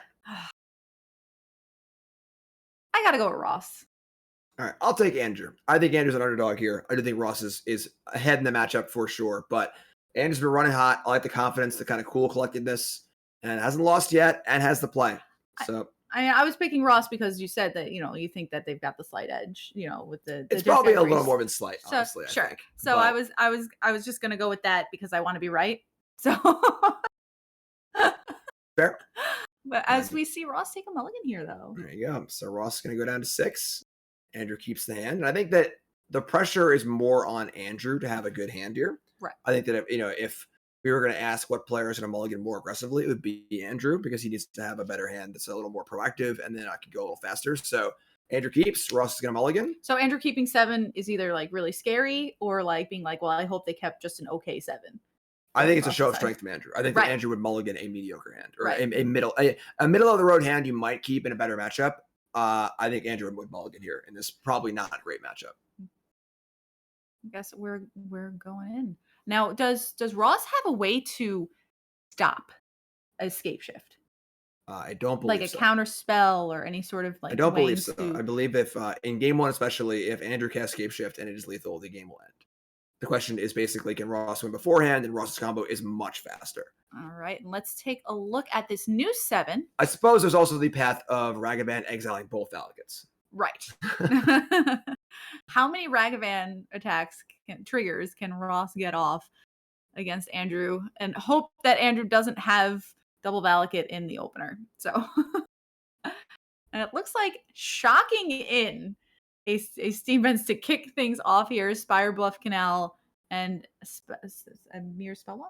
As an Aether Spellbomb. Aether Spellbomb. The mighty excuse Aether me. Spellbomb. It 1 blue mana to bounce a creature or pay 1 colorless mana to sack it and draw a card. So more of an Urza Saga target than a card you want to play on turn 1. I but believe it's a 1-of in Ross's deck. correct, yes. I think Ross might have had a Ragavan also, declining to cast it in the face of a fairly obvious lightning bolt. If Andrew did not have the bolt there, I would be buying him a drink next time I see him because that would be an insanely awesome bluff. But it looks like he has it. Well, maybe you drew it. Maybe you drew it. You see Ledger Shredder coming down instead, and the bolt will take care of Ledger Shredder. So Ross making the choice there, reading his opponent for bolt and deciding that he wants to keep Ragavan for later, but exposing the Shredder to the bolt also. So the Ragavan could have, eaten the bolt and then made the way for the Shredder, but Ross valuing the Ragavan, which is a little interesting. Right. Looks like to have a second Ledger Shredder in hand, so perhaps looking to cast like a Ledger Shredder into a Ragavan, triggering the Ledger Shredder. Also reasonable. Turn number 3. So we'll see what ends up happening on Ross's side as things go back to Andrew, who has a Triome and a Steam Vents in play. We'll draw for turn. It looks like just a land here. I see a Dress Down, Expressive Iteration in hand, and that Expressive Iteration is going to be the play here on turn 3. Looking at the top these 3, I see a land, a Wrenn and 6, and a Remand. This game's going pretty well for Andrew. I would say the first 2 plays of Ross have been answered because the Ragavan wasn't even played. But by having the bolt up, it stopped it from being played. Getting to play iteration here, not under much pressure. So pretty good start for Andrew. Yes, we see the Triumph getting played off of that iteration and passing back the turn. Ross with some choices to make here. I see an Urza Saga in hand as well. Looks like that will be the land drop. Gonna tick that up to 1, and Ragavan dashing out. And the issue here is that by dashing the Ragavan, Ross is, using 2 mana this turn, but tying that mana up for a future turn also. So gets it back though in the form of treasure, which can be casting Emery for cheaper. So still making a manage to develop Ross's board pretty well. Yes, and we see that Emery hit and exiling that lightning bolt was one of the answers to Ledger Shredder or Emery or Ragavan. Yes. For Andrew. So Ross probably happy to see that one go. Important to note also declining to cast the bolt. Had a treasure, could have cast it, but valuing the mana more than the damage. So looking more to be a combo plan. So we see Wrenn and 6 be the play here on Andrew's side for turn 4. And just going to play a Misty Rainforest and pass the turn. So back to Ross we go. Going to tick up on that Urza Saga up to 2. So Karnstructs perhaps incoming. Expressive Iteration also in hand here. Yeah, I would think that the construct element of Ross's deck is a little too slow for this matchup. Putting a few medium-sized idiots in play is not fast enough clock to slow it, to stop before scape shift. So we can see, Ross here looking for more combo pieces, going to go for the big kill. Ross does have an Underworld Breach in hand, so it's a matter of building up that graveyard to the point where Ross would be able to combo off. Not quite at that point yet, it looks like, but hoping to get there. We see a remand. So Iteration goes back to hand, and it's interesting to see how Remand is obviously good against Murktide Regent out of the Izzet decks, but also good against Iteration. Usually you cast Iteration on a turn like this where it's turn 4, you haven't played a land yet. Right. It's a very important part of your sequencing. Iteration is a kind of card that's very, very good, but you got to sequence it right. And now, Ross might not want to cast Iteration next turn and can't really recast it this turn. So it makes the Iteration look really, really awkward. Buy some time. And Andrew's game's going pretty well for Andrew here. Yeah, without another colored mana to follow that up, Ross cannot actually cast the Expressive Iteration, having left open, obviously, the colorless Urza Saga. Yep. So, going to dash in Ragavan once again, and Emery also going to get in the red zone. Both going after Renin 6. Going to make another treasure. Oh, sorry. Ragavan to face to make the treasure and trigger, and flipping a scape shift. That's one. That's one. I imagine there's more scape shifts, but Valakut, the draw for turn on Andrew's side. Andrew is at 12, has a Renin 6 on 3 loyalty right now. We'll see, taking up to 4, returning a land to hand. Valakut in play now, and just passing the turn back. Urza Saga on 2, about to tick up to 3, drawing for turn, and up goes Urza Saga to 3. Going to tap, float the mana. Going to find, this will be interesting here to see what exactly Ross is going to look for. Looking like a bauble, maybe just set up with the Emery. Andrew's hand is stacked right now. Andrew has Right. Fire Ice. Andrew has Dress Down, which is an excellent answer to Saga tokens if they were to even come into play. Got a bunch of cards in hand, looking pretty good here. Again, not really under that much pressure. Is a 12 from like random chip shot damage shots here and there, but we see the bauble now for the Emery. Yes, Bauble will be the find off of that Urza Saga 3rd chapter. Still has the mana floating as well, so there is one colorless mana floating. It'll be interesting to see what exactly Ross decides to do with mana this turn. And it looks like Expressive Iteration. Going to look at the top 3 once again. This one will resolve. No remand or anything this time. And is Ross missing a land? Looks like, I think that was 3 spells. Yes. So we didn't see a land last turn either, which makes things really awkward. Iteration, again, is a very, very good card, but you need to, draw. If you're going to be drawing extra cards, spending mana for it, you need to have mana to do other things too. All right, and that Ledger Shredder going to the exile pile, but not going to be able to be cast this turn. Going to Bauble himself. Taking a look at the top.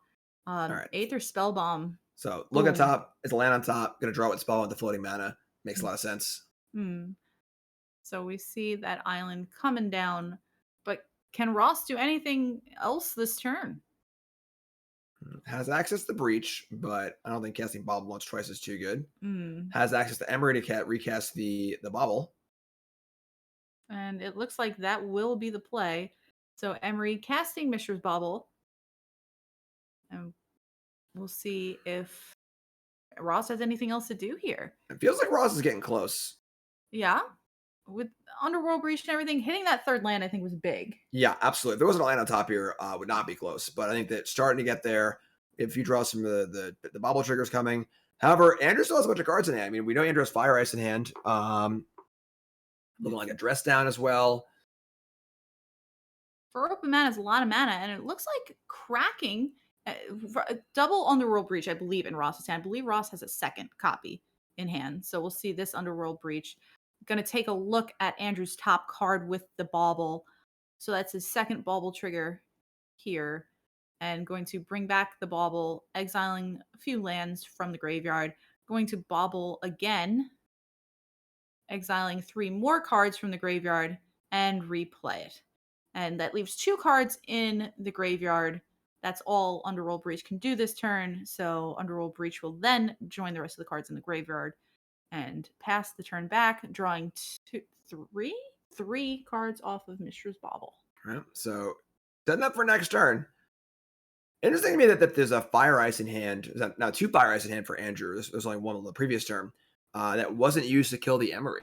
So really holding these Fire Ices and holding a lot of cards in general, honestly. A lot of lands in hand for Andrew, but the tools are there. Could also use these ices to tap down lands.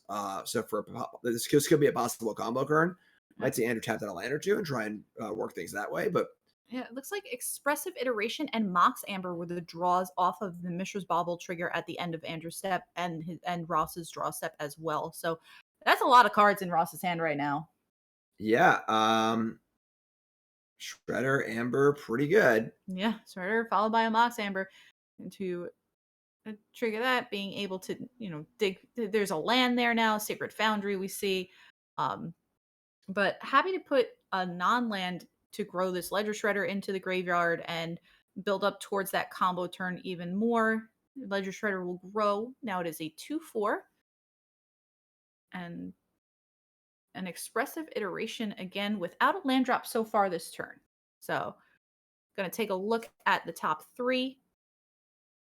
A Springleaf Drum will be the card put into exile to be played off of Expressive Iteration this turn,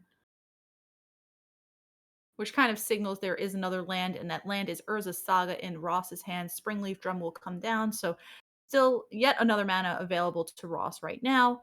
Emery is going to tap, return Mishra's Bauble, so Bauble is back in play once again, and passing the turn. If you're Ross, you got to be terrified here. Right. Because Andrew hasn't done anything. And this is the turn. This is the 7 land turn for Scape Shift.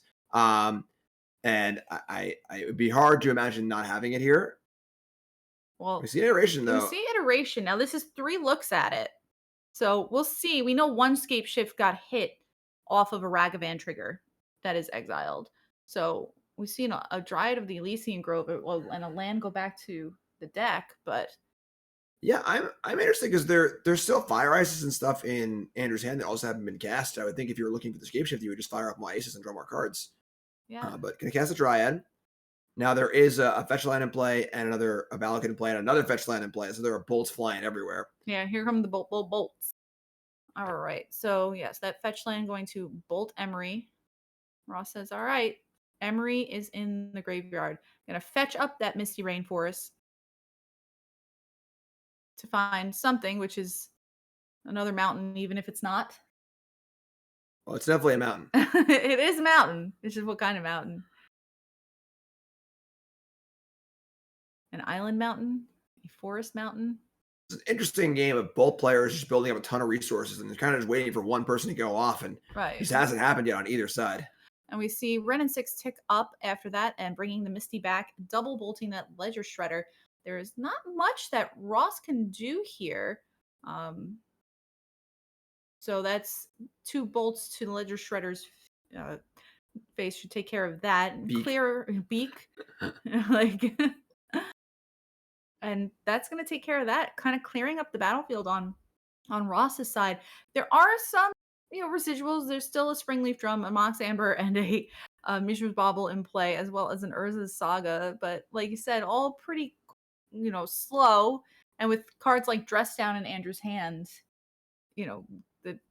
the constructs don't even do much. We see a duplicate Mox Amber in Ross's hand as well. There are 7 cards in hand for Ross. Excuse me, 8 cards in hand for Ross now. Yeah, a lot of resources. The question is does Ross have enough to go off here? Man, Ross is doing the math as we speak to see if there is something we can do, because if you were scared last turn, for Andrew, I'd be a little more worried about it this turn. With the active Ren, the Dryad of the Elysian Grove, and multiple fetch lands in play. Yeah, Andrew still has a fistful of cards. There are a lot of lands in hand, but there's at least a Fire Ice. Obviously, there are 2 fetch lands in play as well, which can be Lightning Bolts at a moment's notice. Yes, and with Ren and 6, those fetch lands can be replayed, and being able to play extra lands, just a fetch land, bring back my fetch land. Yeah, play another fetch land. I'm pretty sure that Andrew says lethal next turn without anything casting else? escape shift. Just playing lands and Dryad and fetch lands. So also still dress down in Andrew's hand, which can muck up some things. So we'll see what can Ross do here to start to build back this board, to start to reclaim this board presence. Andrew is at 11 life. Will Ross be able to go off here? We see the Underworld Breach in hand. We see Breach and see Grinding Station. So the problem is, so the combo is to use Underworld Breach and Grinding Station to keep playing a 0-mana artifact, keep sacrificing every 3 cards, you mill your entire deck, and you can use the Thassa's Oracle to win the game. Right. But if there's a dress down, Thassa's Oracle has no abilities, and now Ross has no deck. So Ross is trying to figure out if he can afford to play around dress down, remand, a number of things, and then also the fear of just dying next turn means that Ross probably can't afford to play around anything. Right. Ross is kind of maybe just got to shove here and hope it's good enough. Yeah, we'll see. See, is there enough mana for everything? Ross is really I'm getting some Legacy Storm vibes from Ross here. A lot of math. Trying to put the gears return and the hamsters freaking running overtime. We'll get there though. 5 mana available right now. Then there's the Springleaf Drum and the Mox Amber. So yeah, the problem is I don't know if I don't know if the Drum or Amber get to do much. You know, no. As of right now, they are nothing except I suppose artifacts in play. An Emery could be cast from the graveyard, which could then tap the Moxter mana and tap mana for the Drum. Correct. So the Emery is almost like a pseudo Dark Ritual where it costs 1 and it makes 2 mana, which might be the extra mana that Ross needs. So we see going to escape this second Underworld Breach. Interesting. And then tapping 1. I don't understand. I'm not really sure. But second Underworld Breach, and we see the Emery coming down here. Emery resolves. Looks like it will. I don't know. So I guess the second breach is perhaps playing on like a Masseju or a way to like remove the breach like mid combo. But I can't imagine there's more than one Masseju in Andrew's deck. But like you said, with a grip full of cards, it's what Ross can afford to play around and what he cannot. Yeah, the thing is that with Ross almost assuredly dead next turn, even just to land drops from Ren and the Dryad, say nothing of a drawn Scape Shift, Ross kind of got to go for it here. So we're going to see. See 2 mana tapped here, and there's the dress down. So this is in response to Emery's. This will stop the Emery mill. And now a dress down in play, it's important to note that Thassa's Oracle could not win the game. Right. So a dress down is preemptively making Emery worse, and then making Emery worse now, and then preemptively stopping the Oracle. So Emery able to, like you said, get that Springleaf Drum and Mox Amber back from being totally useless to being able to do stuff. So we see a Grindstone here. Is that going to do anything? So Grinding Station is in play now. Now Ross has the ability to mill, sacrifice. I guess there are other enough cards in the graveyard though. The 4 cards from Emery might have also been part of this equation because now the Amber gets it's good. Amber gets sacrificed. Ross can mill 3, and then you can keep casting the Amber over and over again. Mm. But now there also isn't the mana to cast the Oracle either. Right. So this is probably why people don't play this deck that often, honestly. It is a very, very difficult to play deck with a lot of moving parts. Right. We see Emery going to hit the bin here. Andrew casting a bolt, I believe. Oh no, that was a fetched land. It was a fetched land. Pardon me. Yes. Same thing. Yeah, 3 damage, instant speed. I just saw a card touch Emery and then Emery go to the graveyard. Yeah, that was just a fetch land for shopping ground. Fetch land. Although actually, I'm sorry, wait. It had to be a stomping ground because the Dryad's in play also with the dress down. We have a very complicated board state here, folks. Oh my goodness. Yeah, gets the mountain correctly. Still had to be mountain. Kills the Emery. Dress down still in play. So The rules of this game at present are creatures have no abilities. Mountains enter the battlefield, deal 3 damage. And then Ross can escape cards in his graveyard, but there isn't much of a graveyard to be had. There's your Thassa's Oracle. But again, no mana to cast Thassa's Oracle. And a way to bring it back from the graveyard anyway. Yeah. And actually, so the killing the Emery was a huge part also because the Emery would have allowed the Mox to come back and make mana over and over again. Correct. So, but it's still addressed that in play anyway. So the Oracle doesn't matter regardless. So I don't know if being able, like, bolting away that, having to fetch to bolt away the Emery changes the math for next turn.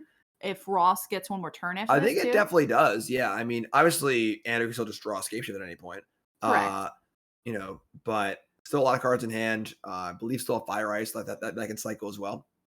So we'll see if it makes any difference at all here. I mean, there will be an attack from the Dryad, I imagine, as well as at least 2 land drops or so next turn from the Dryad's ability. Let's take a look at the top 3. Those all hit the bin. It's like Grinding Station. From Grinding Station. Grinding up that Springleaf Drum. Yes. What else does Ross have? It looks like another Mox Amber. All I'm right. going to untap the Grinding Station and retap it to grind up that Mox Amber. Let's look. It looks like Ragavan and 2 lands. I'm going to take a look at what has been exiled already from these Underworld breaches. I'm going to take a quick look at the graveyard. So it looks like Mox Amber coming back, going to grind it up. And 1, 2, 3, Expressive Iteration, another Underworld Breach, and a land to the bin. Going to refind.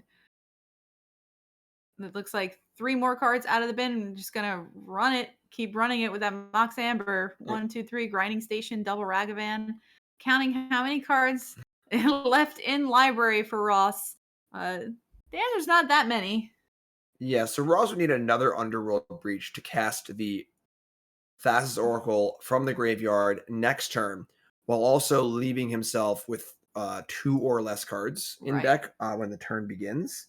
Oh, and there's a the 4th breach. Underworld Breach. Yeah. Just hit the graveyard. So that's just it. That's it. Yeah, when the 4th Underworld Breach revealed itself, there's no way to bring back that Thassa's Oracle. So Can't win fast enough. I think Ross was playing to the bottom 3 cards of my deck need to be Underworld Breach X or whatever in whatever iteration of 3 he was working on. Right. The remaining cards in his deck need to be 3 or less, and the top card needed to be Underworld Breach. Got it. Which is obviously somewhat unlikely, but at that point there was no other options. Correct, there's no other options, and I think Ross felt like the likelihood of dying next turn was worse than just going for it. So goes for it, but Andrew takes game number 1. Well, Ross will be on the play here, heading into game number 2 of our finals. How much of a difference is this going to make? Sideboard. I mean, Andrew gets to bring in Force of Vigor, which is going to be a huge one here. And again, I don't know. Ross's fair plan is a little worse than I thought it was going to be against Andrew. I mean, Andrew is still playing Removal Spells, still playing Red and 6, and Ross's fair plan isn't exactly that fast. And once again, this deck just keeps impressing me here. We see the prize structure. $3,000 on the line is a $1,000 match. We see both players, obviously, like we had said, going to DreamHack Atlanta, going to the Regional Championships in November, which is great. So congratulations to them both on that. And they both obviously had a wonderful showing this weekend, but only one can win. Yeah, that's true. And then so far, I mean, it's funny. We keep putting Andrew in these difficult spots, and he just keeps pulling through. Yes. We thought it was going to be a hard matchup. Took that game 1 there. Had some harder games earlier. Took those out as well. And Andrew's deck just looked really, really good so far. I mean, Andrew said themselves. They said, I'm just here to play a little bit of Magic and see what happens. In a good mindset, in that good flow state, and just cruising along here. Hasn't lost the match yet, and trying to make sure that he can go home without having lost the match yet. $3,000 richer and trophy richer, and put Ross on back-to-back finals losses. Oh, no. Well, we will see as the players look through their sideboards here to make sure everything is looking okay. We see some Unholy Heats coming out on Ross's side. We'll see. Are those counter spells coming in on Ross? There's a couple Aether Gusts, a couple Teferis. Teferi's going to be an interesting card as it does stop the counterplay from Andrew. As far as like stopping the combo, and then as well as defending Scape Shift. But again, Force of Vigor is a huge one. That's like the real impactful card here. I don't think anything that Ross is bringing in is going to rival the effect on the game that Force of Vigor is going to have. So whereas I think Andrew might have been a little behind in game 1, I think things even up a little more here in game 2 and 3. And worst case scenario for Andrew, he'll have to play for game 3 if he loses this game. So, well, does Andrew want to mold their gameplay around trying to interact with Ross rather than trying to do their own thing? Like, who here wants to interact more? Because these are both decks that are very, they wouldn't mind goldfishing, But I feel like one deck probably wants to interact a little more with the other. I think it's Andrew for sure. So it just comes down to who's the slower deck. Right. Where Ross's deck can win on turn 3 pretty easily with the perfect hand. Andrew's deck is not capable of doing that. At absolute fastest, probably turn 4, but more of like a turn 5 deck probably. So the impetus is on Andrew to be able to interact, and he was able to do it that game very well, actually. And the tools are there. Dress Down was sneakily good. A removal spell or 2 here or there. And again, now Force of Vigor coming in is a huge one as well. Now, could you see the Dress Downs staying in this matchup? Or just because they were good in game 1 doesn't mean they're good overall in the matchup?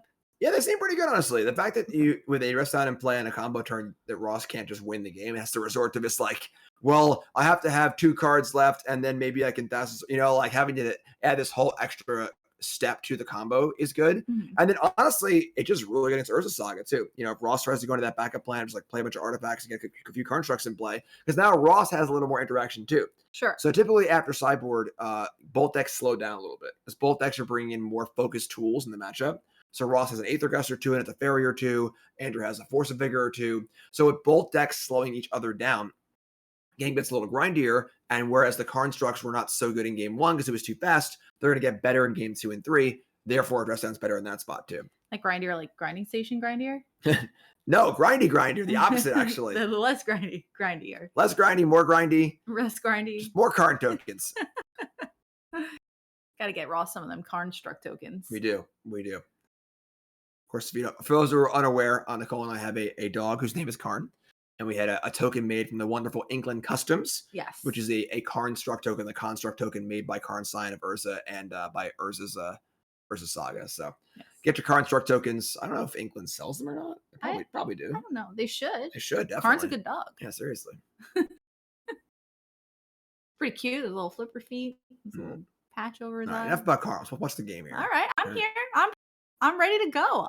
I mean, this is a big game here. Andrew takes us down. He takes down the tournament. Ross needs this one to stay alive. Back against the wall. Back against the wall. And you gotta know. In the back of Ross said, Ross is obviously a grizzled veteran here. Right? Yes. I mean, very grizzled. But in the back of Ross's head, he lost the finals of the last tournament. Right. So when you're down a game in the finals, there's an element of pressure when you're the favorite. And we see this in sports a lot too. A team going in there as the 8th seed or whatever, they're just playing. Whereas the 1 seed has a level of expectations and pressure on them, So, Ross going into this match, he knows he lost the finals last tournament. Right. And now he's down a game in what should be a good matchup, but he's like, well, I should be a good matchup. And but now you got a little extra nerves on you too. Ross is obviously a veteran. The pressure of expectations, when you're making it, back-to-back finals, this deck, it's been great and you've been piling it well. And there's just a what is expected of you performance-wise. I get it. Yep. Like, LeBron James goes to the championships and loses. Like, people are like, what happened? You washed up? Yeah. Yeah. I get it. We'll see Andrew taking a first mulligan down to 6 here. Ross keeping the opening 7. We'll see if Andrew finds this hand a little bit more palatable. As take a good long look. And it looks like it's good enough for Andrew, so it's good enough for me. Let's start with a bauble from Ross, taking a look at their top card and playing a Steam Vents and a Spring Leaf Drum. Powerful opening. That is a powerful opening. Going to draw an Emery, too, off of that bauble trigger on Andrew's upkeep. A Misty, Rainforest, and a pass of the turn is all we see from Andrew here. So untapping back to Ross. Could be a big turn for Ross here. This could be. Emery, of course, Drum can add some mana. We see a Mox Amber as well. So, and there really isn't a lot Andrew can do about a very explosive turn. Maybe a Lightning Bolt. That's really it. I guess Force of Vigor as well. Right. But when the threats are creatures in Emery and Ragavan, Force of Vigor can't do too much there. So yes, we see Scalding Tarn hitting the bin. Hollowed Fountain going to be the pull from the deck here. So we'll see what Ross's follow-up is. Emery is one of the options, but we're more likely to see a bit more of a board build-up to make Emery even that much cheaper before it comes down. Yeah, Mox Amber's all ready to go. So Mox Amber, Ragavan, we're going to see a lot of permanents played from Ross here. Let's see. Cut in the deck, and here we go. Turn number 2. Buckle up for this one. See that Mox Amber starting things off. Tapping the red. Out comes Ragavan. Looking good. So Mox Amber, Springleaf Drum, going to tap that Ragavan. We see a Grinding Station, followed by the Emery. So that's what they call in the business a good turn, folks. Yes. We see 4 cards hitting the bin, one of them being a Mishra's Bauble. And this is the fear for Andrew, is that Andrew's deck is not capable of doing what Ross's deck just did. Right. Ross is threatening to win next turn. Boom. Right. Ross's deck is just threatening to win before Andrew ever gets a turn 3. And Andrew's deck is a little slower than that, So now Andrew did mulligan this game. He's on the draw. So this is the kind of game where, like, if Ross is going to have a really, really good hand, I think Andrew almost wants it to be this game. I mulliganed. Right. I'm on the draw. Fine. Take this game. We'll have a more reasonable draw in game 3, and you'll be on the draw, so I can deal with it. But definitely looking to end things early for Ross here and bring us to a 3rd game. Yeah, we saw what happens when you get into the later turns in this matchup. So Ross saying, I want to close this out, and I want to close this out quick. Now, there are big cards for Andrew here. Obviously, a Force of Vigor would be very, very good. It's interesting if there's a Bolt. Where does it even go? Is it the Emery or the Ragavan?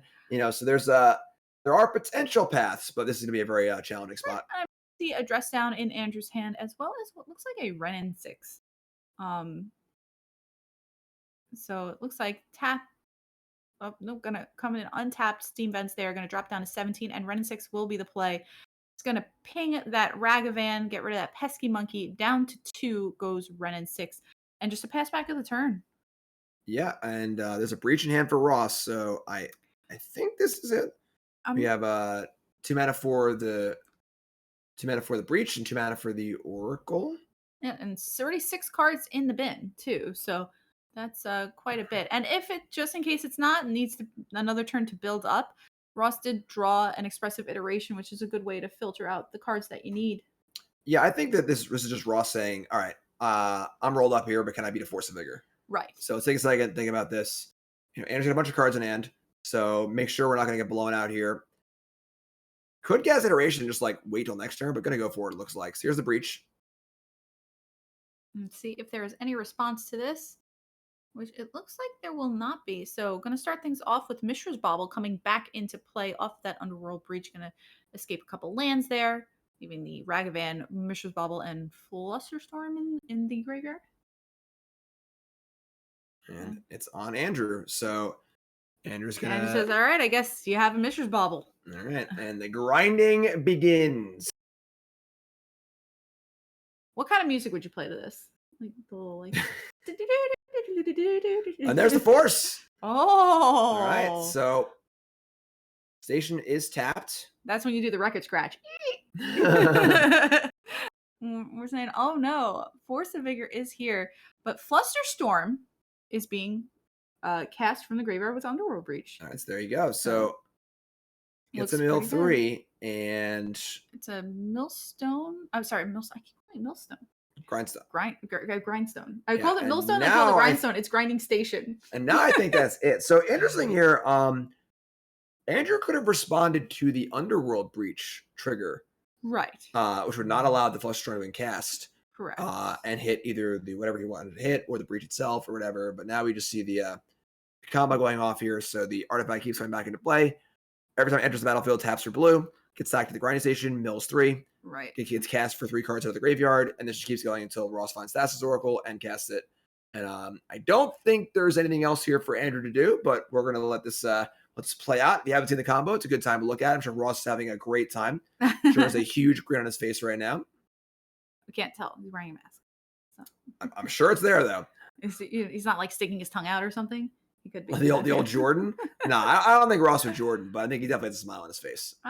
He's happily explaining every action he's doing. this is also a good opportunity for Andrew to kind of like look through Ross's deck perhaps and see what exactly Ross had planned on doing here in the post sideboard games as well.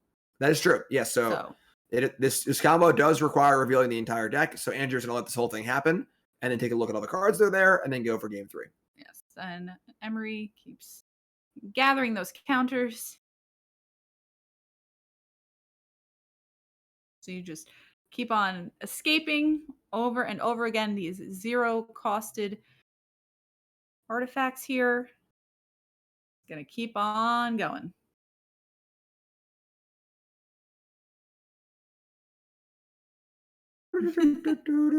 See, I was thinking more of the other music. That one. That one. All right, so keeps going here. I'm not sure. We're gonna have to ask Ross what music plays in his head as he's doing this. I don't think I want to ask that question actually. I'm gonna have to hear 10 minutes about what it actually, what it is. And do you think there's an actual song that's playing in Ross's head right now? Oh, definitely. Yeah. I don't want to know what it is though. You don't want to know. Nah. See, I got that morbid curiosity where I gotta know now. For sure. So. Well, you can ask when I'm not around. Okay. We got Andrew looking through that graveyard to see exactly what Ross has brought in this matchup. As we saw a Teferi in there, a Teferi or two, and we have seen obviously the Flusterstorm was cast against Andrew. So knowing that those are both in there and waiting to just get through the final few, another Flusterstorm there. So gonna know the counts and what exactly was brought in if Ross is leaving any sort of like one of fun ofs. Up there is Thassa's Oracle. That's what we're looking for here on Ross's side. There's another Magic history. There was a Pro Tour 1,000 million years ago where some combo player actually boarded out their win condition because their opponent kept scooping whenever they started going off. Oh, really? Because they just gave them one free extra card in their deck. They could use So Andrew making sure it's there. The Oracle is there. It's just always make sure. Always do the mountain count. This is just the proper procedure here. So a few cards left. And we got to get the Thassa's Oracle. It needs to be in play. There's already Emery in play. Also, that die there is mana floating. So 5 blue mana floating. That's trying to get those last few cards out of a deck, cast Thassa's Oracle, and pack it up for game 3 on a pretty insane draw from Ross here. This is a turn 3 kill through Force of Vigor, which was very impressive. One of the cards that you said was going to be a big impact, and it was almost. It almost got there. All right, so Andrew says, let me see it. Just let me see. Let me see it. Let me see. I got to look through everything else. I just want to look through. Do a count. Yeah, it's interesting because you see Aether Gust. The fact that Ross milled the Flusterstorm is being a little bit overlooked here. If Ross didn't mill the Flusterstorm, the Force did stop the combo. Right. So the fact that Ross was able to mill the Flusterstorm and then had a graveyard that was exactly one Flusterstorm left over, or I'm sorry, Flusterstorm and 3 cards left over, and it was time to go off, worked out really, really well in Ross's favor. Yes, as we see Andrew actually counting to see exactly how many cards there were to stop a card like Force of Vigor, looking at the very end there, the Aether Gust and the Flusterstorms. Yep. Kind of getting an account, getting an idea of now that we're heading into game number 3, the one for all the marbles. Andrew's got a pretty good idea, I would imagine, about how Ross's deck is going to tick here in game number 3. Here goes Ross back to the sideboard. So if I'm Ross right now, all 15 cards are going back in. All of them. All going back in. Doesn't matter what they are. Re-sideboarding completely, even if I'm not changing anything. But is that like a little showmanship there, just kind of putting everything back in the deck and pulling it all back out? If you don't do that, your opponent knows your exact deck list. And even not going to change anything, at least you put a little bit of doubt in their mind. But so they're going to shuffle up for game 3 and sideboard for game 3. And this is actually the first of 2 Modern 5Ks this weekend. So this is Modern 5K number 1. Day 1 of Modern 5K number 2 was today. That'll be on tomorrow, 8:30 a.m. And of course, you should be watching right here to see how that one goes too. We have 2 champions this weekend. I think that it'd be very important though. We really got to get both champions to play a match at the end. Yeah? You think you can arrange that? We got to talk to somebody.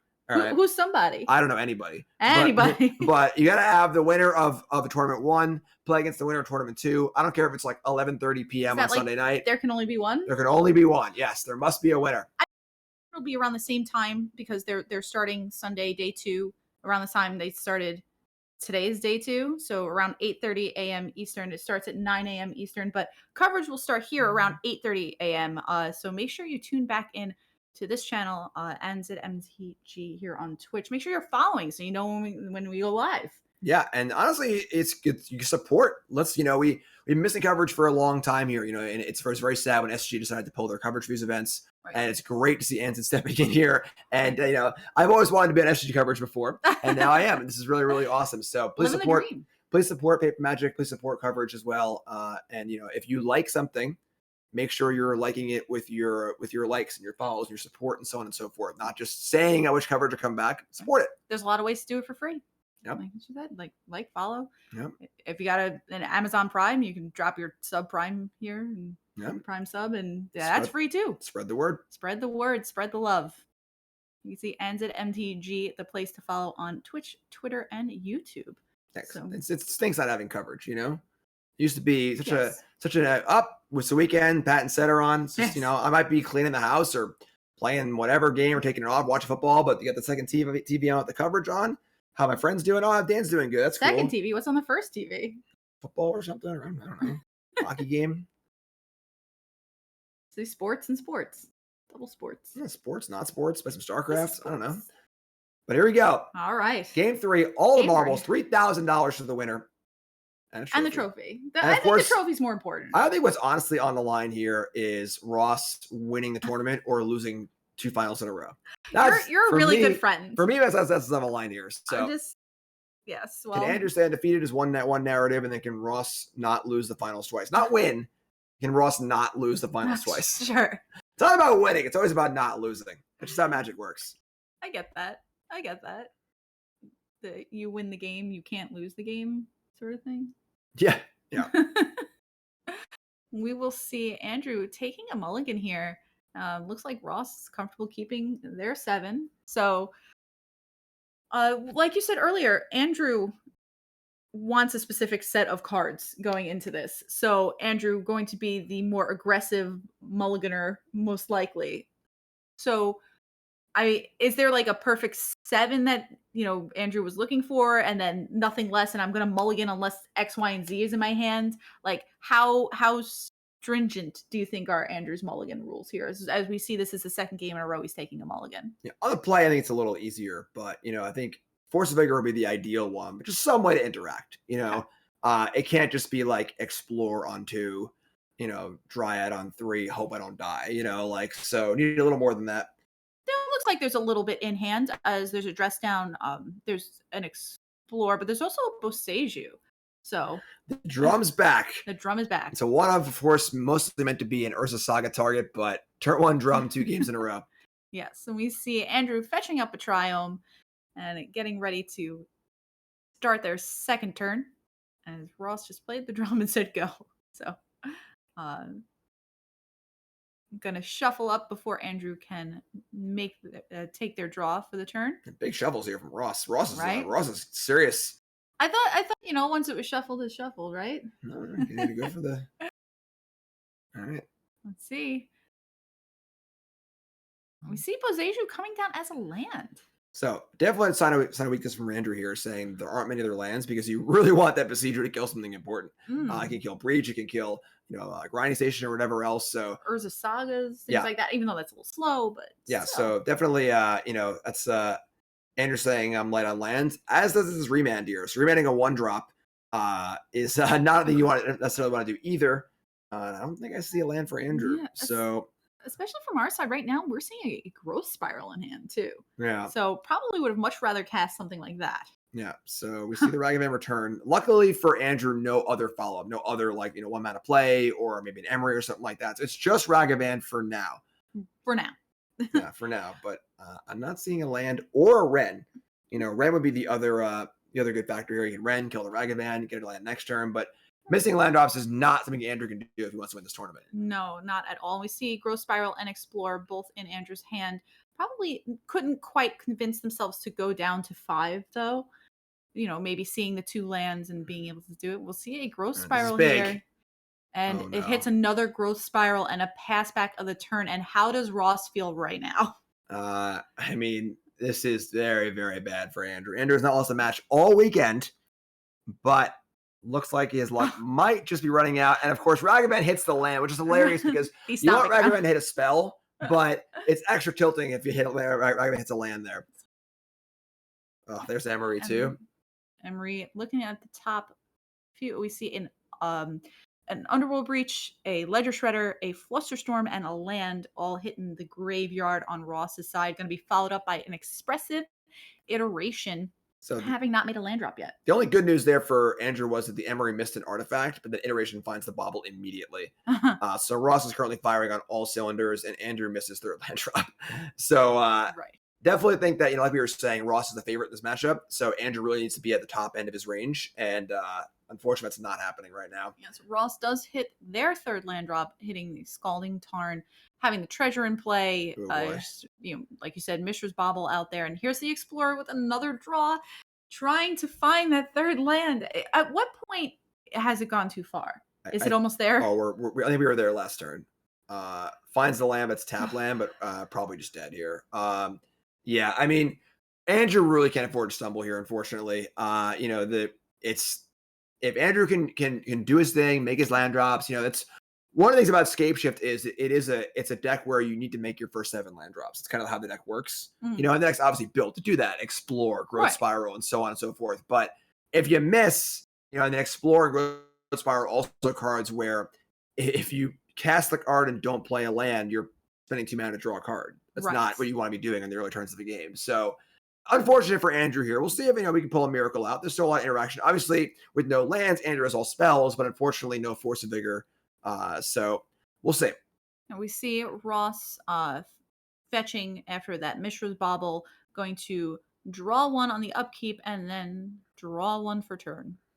I was worried for a second that they were going to miss it. I mean, I feel like Ross can miss it here and still be in pretty good shape. Yeah, and we see the turn starting with an expressive iteration. Looking at the top 3, see Aether Gust, Mox Amber, and an Urza Saga. So that Urza Saga going to go into the exile pile. Looks like deciding to keep, I couldn't tell which one. One of those got shipped back. Aether Gust. The Aether Gust got shipped back. That makes sense. So we see Urza Saga played onto chapter 1. Ragavan getting through. Top card was a Grafdigger's Cage. Grafdigger's Cage. Which actually would have been all right here as far as maybe buying a little time.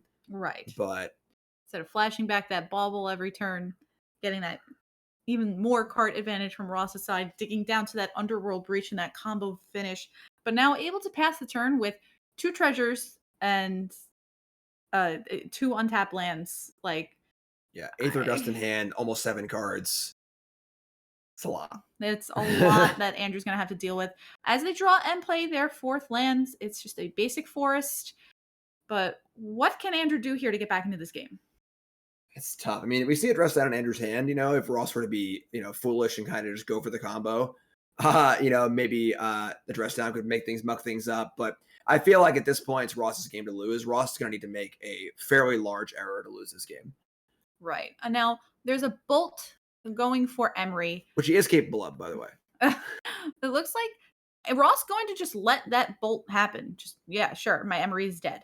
Let me bauble your top card and take a look at what's going on. Untapping with the Aether Gust still in hand, so ready for a card like Force of Vigor once again. Yeah, at this point, it's almost like Ross just playing a bad Murktide deck. We have Ragavan, multiple Aether Gusts in hand, and because Andrew's draw has been so bad, this just looks good enough. Right. And we see, Ragavan gets in. Andrew down to 13, flipping the top card. Is that a Force of Vigor? That was a Force of Vigor. Andrew wishing they could just cast that one. Yeah. But they cannot. So, Ross's follow-up here. Looks like just a Scalding Tarn. Going to tap 2. Oh. Going to crack the Scalding Tarn first. And now we see, remember what I was saying earlier about how, things do slow down post-board. Both players, that was Force of Vigors and counting Aether Gust and all these cards that aren't linear. So the fact that things that slow down does favor Andrew a little bit, because Andrew has a little more time here, and Andrew obviously has the good late game stuff. And the dress down in Andrew's hand is not only going to be helping stop Ross combo, but it also is going to be effective against these Karnstructs. I mean, it looks like Ross is setting up for a Karnstruct turn. It looks like a Shredder and then a Karnstruct possibly, and dress down does stop that. So. Yeah, I mean, we'll see if Dress Down comes into play here, as a Ledger Shredder is the next follow-up play for Ross before. Oh, we'll see if there's something else. It looks like Growth Spiral from the side of Andrew, perhaps in response to this Ledger Shredder. Yeah, I think Ross is considering us to Aether Gustus or not. Just kind of try and keep Andrew in the squeeze. Ross has so much mana right now, too, with 3 treasures, 2 lands, and a saga. Right. That's a lot of resources for Ross, but is it worth it? Because, you know, is Ross going to lose to this growth spiral or the effects thereafter? Gonna let it resolve. And a land was found. All right. I mean, Andrew is slowly clawing back into this game. Right. It looks like wants to play the land, and it will come in untapped. So Andrew down to 11 and casting a second growth spiral, going to trigger Connive on that ledger shredder, going to draw and discard the Ragavan. So up to a 2/4 goes. And now with the second growth spiral about to resolve, we'll see what Andrew is able to draw off of that. Unless Ross wants to Aether Gust this one. Ross is thinking.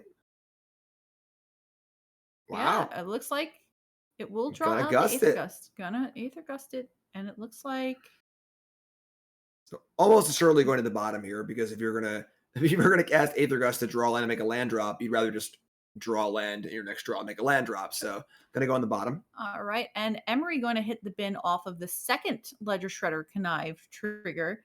One from Andrew and one from Ross that turn. So we'll see what the follow-up is. A Misty Rainforest coming into play here on Andrew's side and getting up there. 6 lands in play now. Yeah, this is a little scary for Ross, because Ross knows, with Andrew being mana screw for most of the game, that his hand is all gas. You know, and now we're getting into escape shift territory. And, you know, Ross just burned an Aether Gust. So from Andrew's side, that's got to mean that probably he has more than one Aether Gust, you know. Right. And, you know, there aren't a ton of ways to, you know, you can't Veil of Summer or whatever, the Aether Gust. You know, Remand might work. But, you know, so some ways to work through that. But definitely a bit of a danger zone. Not quite there yet. It's a big board now. So, like, it feels like this might be Andrew's last turn to do something. Right. But has a lot going on. Definitely. And we see the construct token being made off of Urza Saga. So we got a couple of those in play. And they're pretty big right now, even though we know that Andrew has the dress down in hand. We'll see if Andrew can allocate the resources to being able to do something like that. Yeah, I mean, dress down, killing the constructs, maybe even just like stopping Ragavan ability for a turn. Yeah. You know, we see there's currently 5 power in play, and Andrew is at 11. So it's likely a 2-turn clock with one more Connive trigger on the Shredder. Yeah. So we see like Ross still has 6 cards in hand, which is nothing to sneeze at. Yeah, 6 cards, a ton of mana. We know that there's at least one other Aether Gust. And like you said, Andrew has to figure if Ross was willing to Aether Gust my second growth spiral, that must mean there is another answer in hand as well. Yeah, that would be extremely aggressive of Ross to fire off the only counter spell in hand on a growth spiral. So I think it's going to be pretty telling to Andrew. All right. It's looking like it's combat time, and looking like it's time to dress down. So dress down hits the battlefield. Will Ross have something to say about this? Honestly, can't be too much he could have, right? Like, there aren't really any like true counter spells in Ross's deck. Besides Flusterstorm, and that could be paid for at this moment. Well, Flusterstorm can only counter instant sorceries. Oh, pardon me. So, I knew that. yes. This is an enchantment. I forget that it goes to the bin. Right. It feels like a spell, but it is actually an enchantment, which is very awkward. But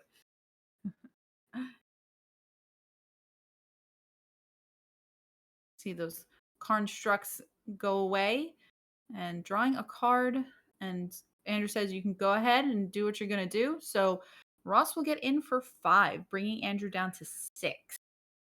You know, this is definitely this is coming down to the wire for both of our players. Yeah, I'm actually very happy, because this game looked like it was going to be a total blowout, and we actually have a very interesting game here where Ross is really towing the line. Right. And it's important to know also, now the Connive ability is off on the Shredder. So it would need to Connive next turn or on Andrew's turn to present lethal next turn. All right. And we see shocking in a Hallowed Fountain, even with the 2 treasures and the 3 lands in play. I guess Springleaf Drum is sort of dead right now, but going to end of turn tap the Hallowed Fountain with ice, drawing a card off of that. And are we ready to get into Andrew's next turn? Not until Andrew fetches. So now the problem down is to 5. The problem is that Ross has exactly 4 mana. So the best way for Andrew to defend their escape shift would be with a remand. Right. And then Ross could cast Aether Gust again. So I think that, especially with the fetch also, it looks like Ross might just have enough here. Andrew does have scape shift. Yes. I don't think Andrew has the land. No, drew the land. Oh, the land is there. Okay. Steam vents, I believe, of all things. Yeah, But so there would need to be another answer to this Aether Gust as well. yes. We'll It's a big see. spot. It is a This big would be spot. a crazy win if This Andrew is- could pull this out. It all comes down to right now, what is Andrew going to draw? It looked like a Renin 6 there. Is that going to be? It's funny Andrew- because honestly, Renin 6 buys a turn. If he just kills the Ragavan, you know. So it's a tough spot because the tournament's on the line. Andrew has the kill, escape shift, and 7 lands. The question is, does he want to go for it? Well, that would also, Ledger Shredder will be able to connive on this turn and then might be able to connive again. Andrew is at 3. All right, and that's that'll it. do it. Escape shift has the gust. We have our champion. We have our champion. Can't believe it. Took it down 2-1. Unbelievable. Yeah, Ross lost last event and decides, you know what? Maybe I should win this time. Right? I think it's especially because you were casting. So Yeah. he's going to go back and listen to this. Yep, no, absolutely. So well done to Ross, of course, on an absolute tear with this Jeskai Breach deck. Corey there in top 4. Yes. Corey's also playing the deck, and so a great showing for the deck. A great showing for Andrew, too. You know, Andrew played a kind of an off-meta deck here in this Team Escape Shift deck. Kind of come back. Great run. Obviously, running all the way into the finals before taking your first loss is pretty good as well. Right? I made a call that paid off so well, you know, like a really wonderful run and just very well navigated games. We had the pleasure of covering several of Andrew's games throughout the elimination rounds. So definitely a pleasure to watch Team Escape Shift in action and see it take down all different iterations of decks from Blue-White Control to the Murktide deck. But Ross Merriam is your SCGCON Columbus champion. 2022, $3,000 in the pocket. Another regional championship invite. I don't know how many even has at this point. I mean, are you allowed to have more than like 5? Is there a cap? But taking down the field and great event overall. The trophy. The trophy too. Yep. I add that to your Ross's trophy shelf. Yes. Do you think Ross has a trophy shelf? Yeah. Yeah. I think he does. All right, Yeah. I'd say so. I haven't he's in Todd's old house, and there's gotta be a trophy shelf in there somewhere. Todd had a lot of trophies too. So but yes. So all right, so we're going to cut to Ross actually for an interview. So we're going to see how Ross's feelings on taking down this event after losing the finals in Baltimore. Get one last jab. I had to get one in. So congrats to Ross for winning the championship. Congrats to Andrew. And before we go, just so everybody knows, my name is Nicole Callahan, also known as Lady of the Crease. You can find me on Twitter at Lady of the Crease. I also do a Magic podcast, fam_podcast on Twitter. You can check us out for our weekly releases. And I'm co-captain of Team Arclight. You can find us at Arclight Gaming on Twitter. And I'm also on the production team for the VML at VMLMTG on Twitch, Twitter, and YouTube. So look us up, look me up. We've got some exciting stuff brewing on the horizon coming up with Magic 30 in the VML. We're going to have our own little spooky draft going on in a strong. Yeah, the spooky drafts are fun. And Jim, why don't you tell us a little about yourself? My name is Jim. You can find me everywhere at Jim Davis MTG. That's Instagram, TikTok are my new ones. Twitter, YouTube, and of course Twitch. Do full-time content. And big thanks to anzidmtg for having us and having a great event. Congrats to Ross. Let's throw it over to Ross and see what he has to say about himself. Yes, Anu, thank you very much. Thank you all for tuning in, and we're throwing it over to Anu right now.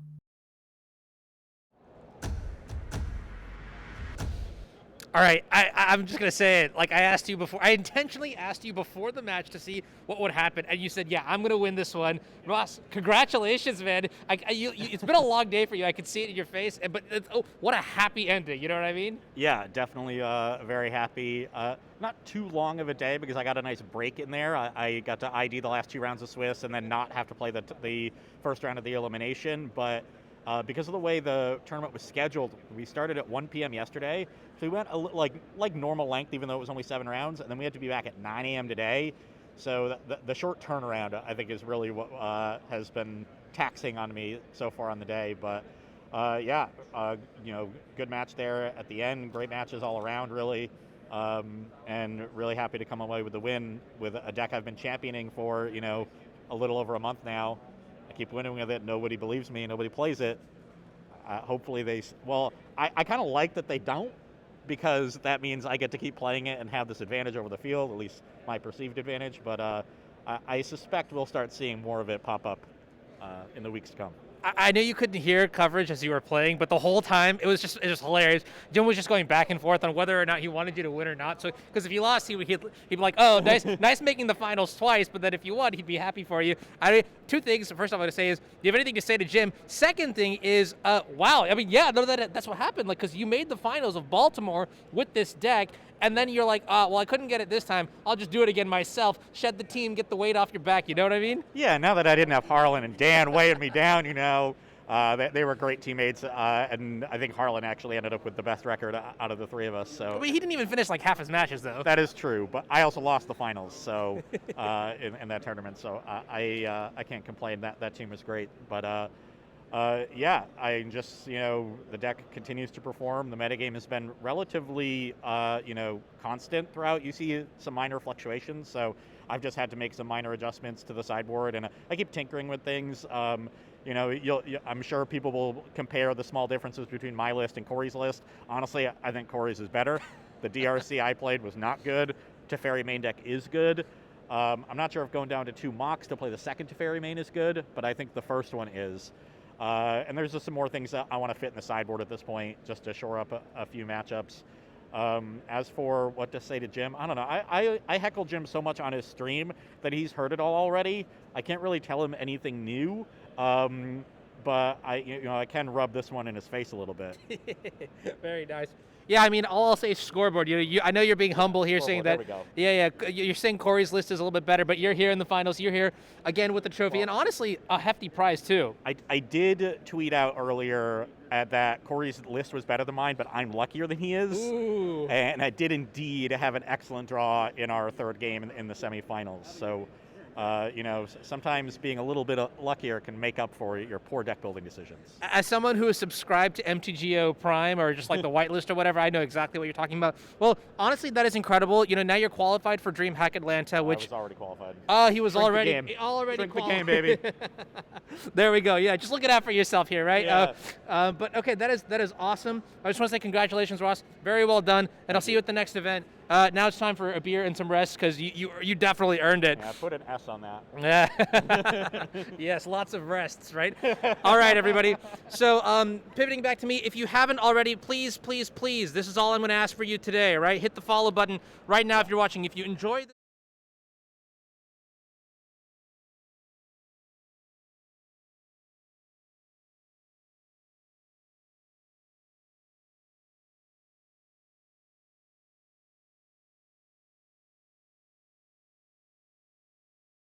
I'm muted. I didn't realize I was muted. Perfect that I caught that.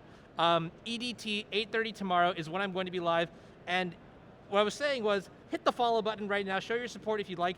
I take your follow, I show it to people who have money, they give me money, I fly out, I put more coverage on. It's a simple formula. It's a simple formula. And if you've been following Anurag from when he started doing this, you can already see the improvements that he's made, and all the commentators he's working with are great. So I applaud you for the coverage that you're putting on. He's not paid to say any of this, by the way. To do, with so few resources. So please support Anurag so we can get more sweet coverage of paper Magic, because I know you all want that. Absolutely. All right, friends, that's going to be it for me today. I'm going to switch to the break. I'm going to give out a raid, and I'll see everyone here tomorrow bright and early at 8:30 EDT. Yeah, all right, let's get it. See you guys.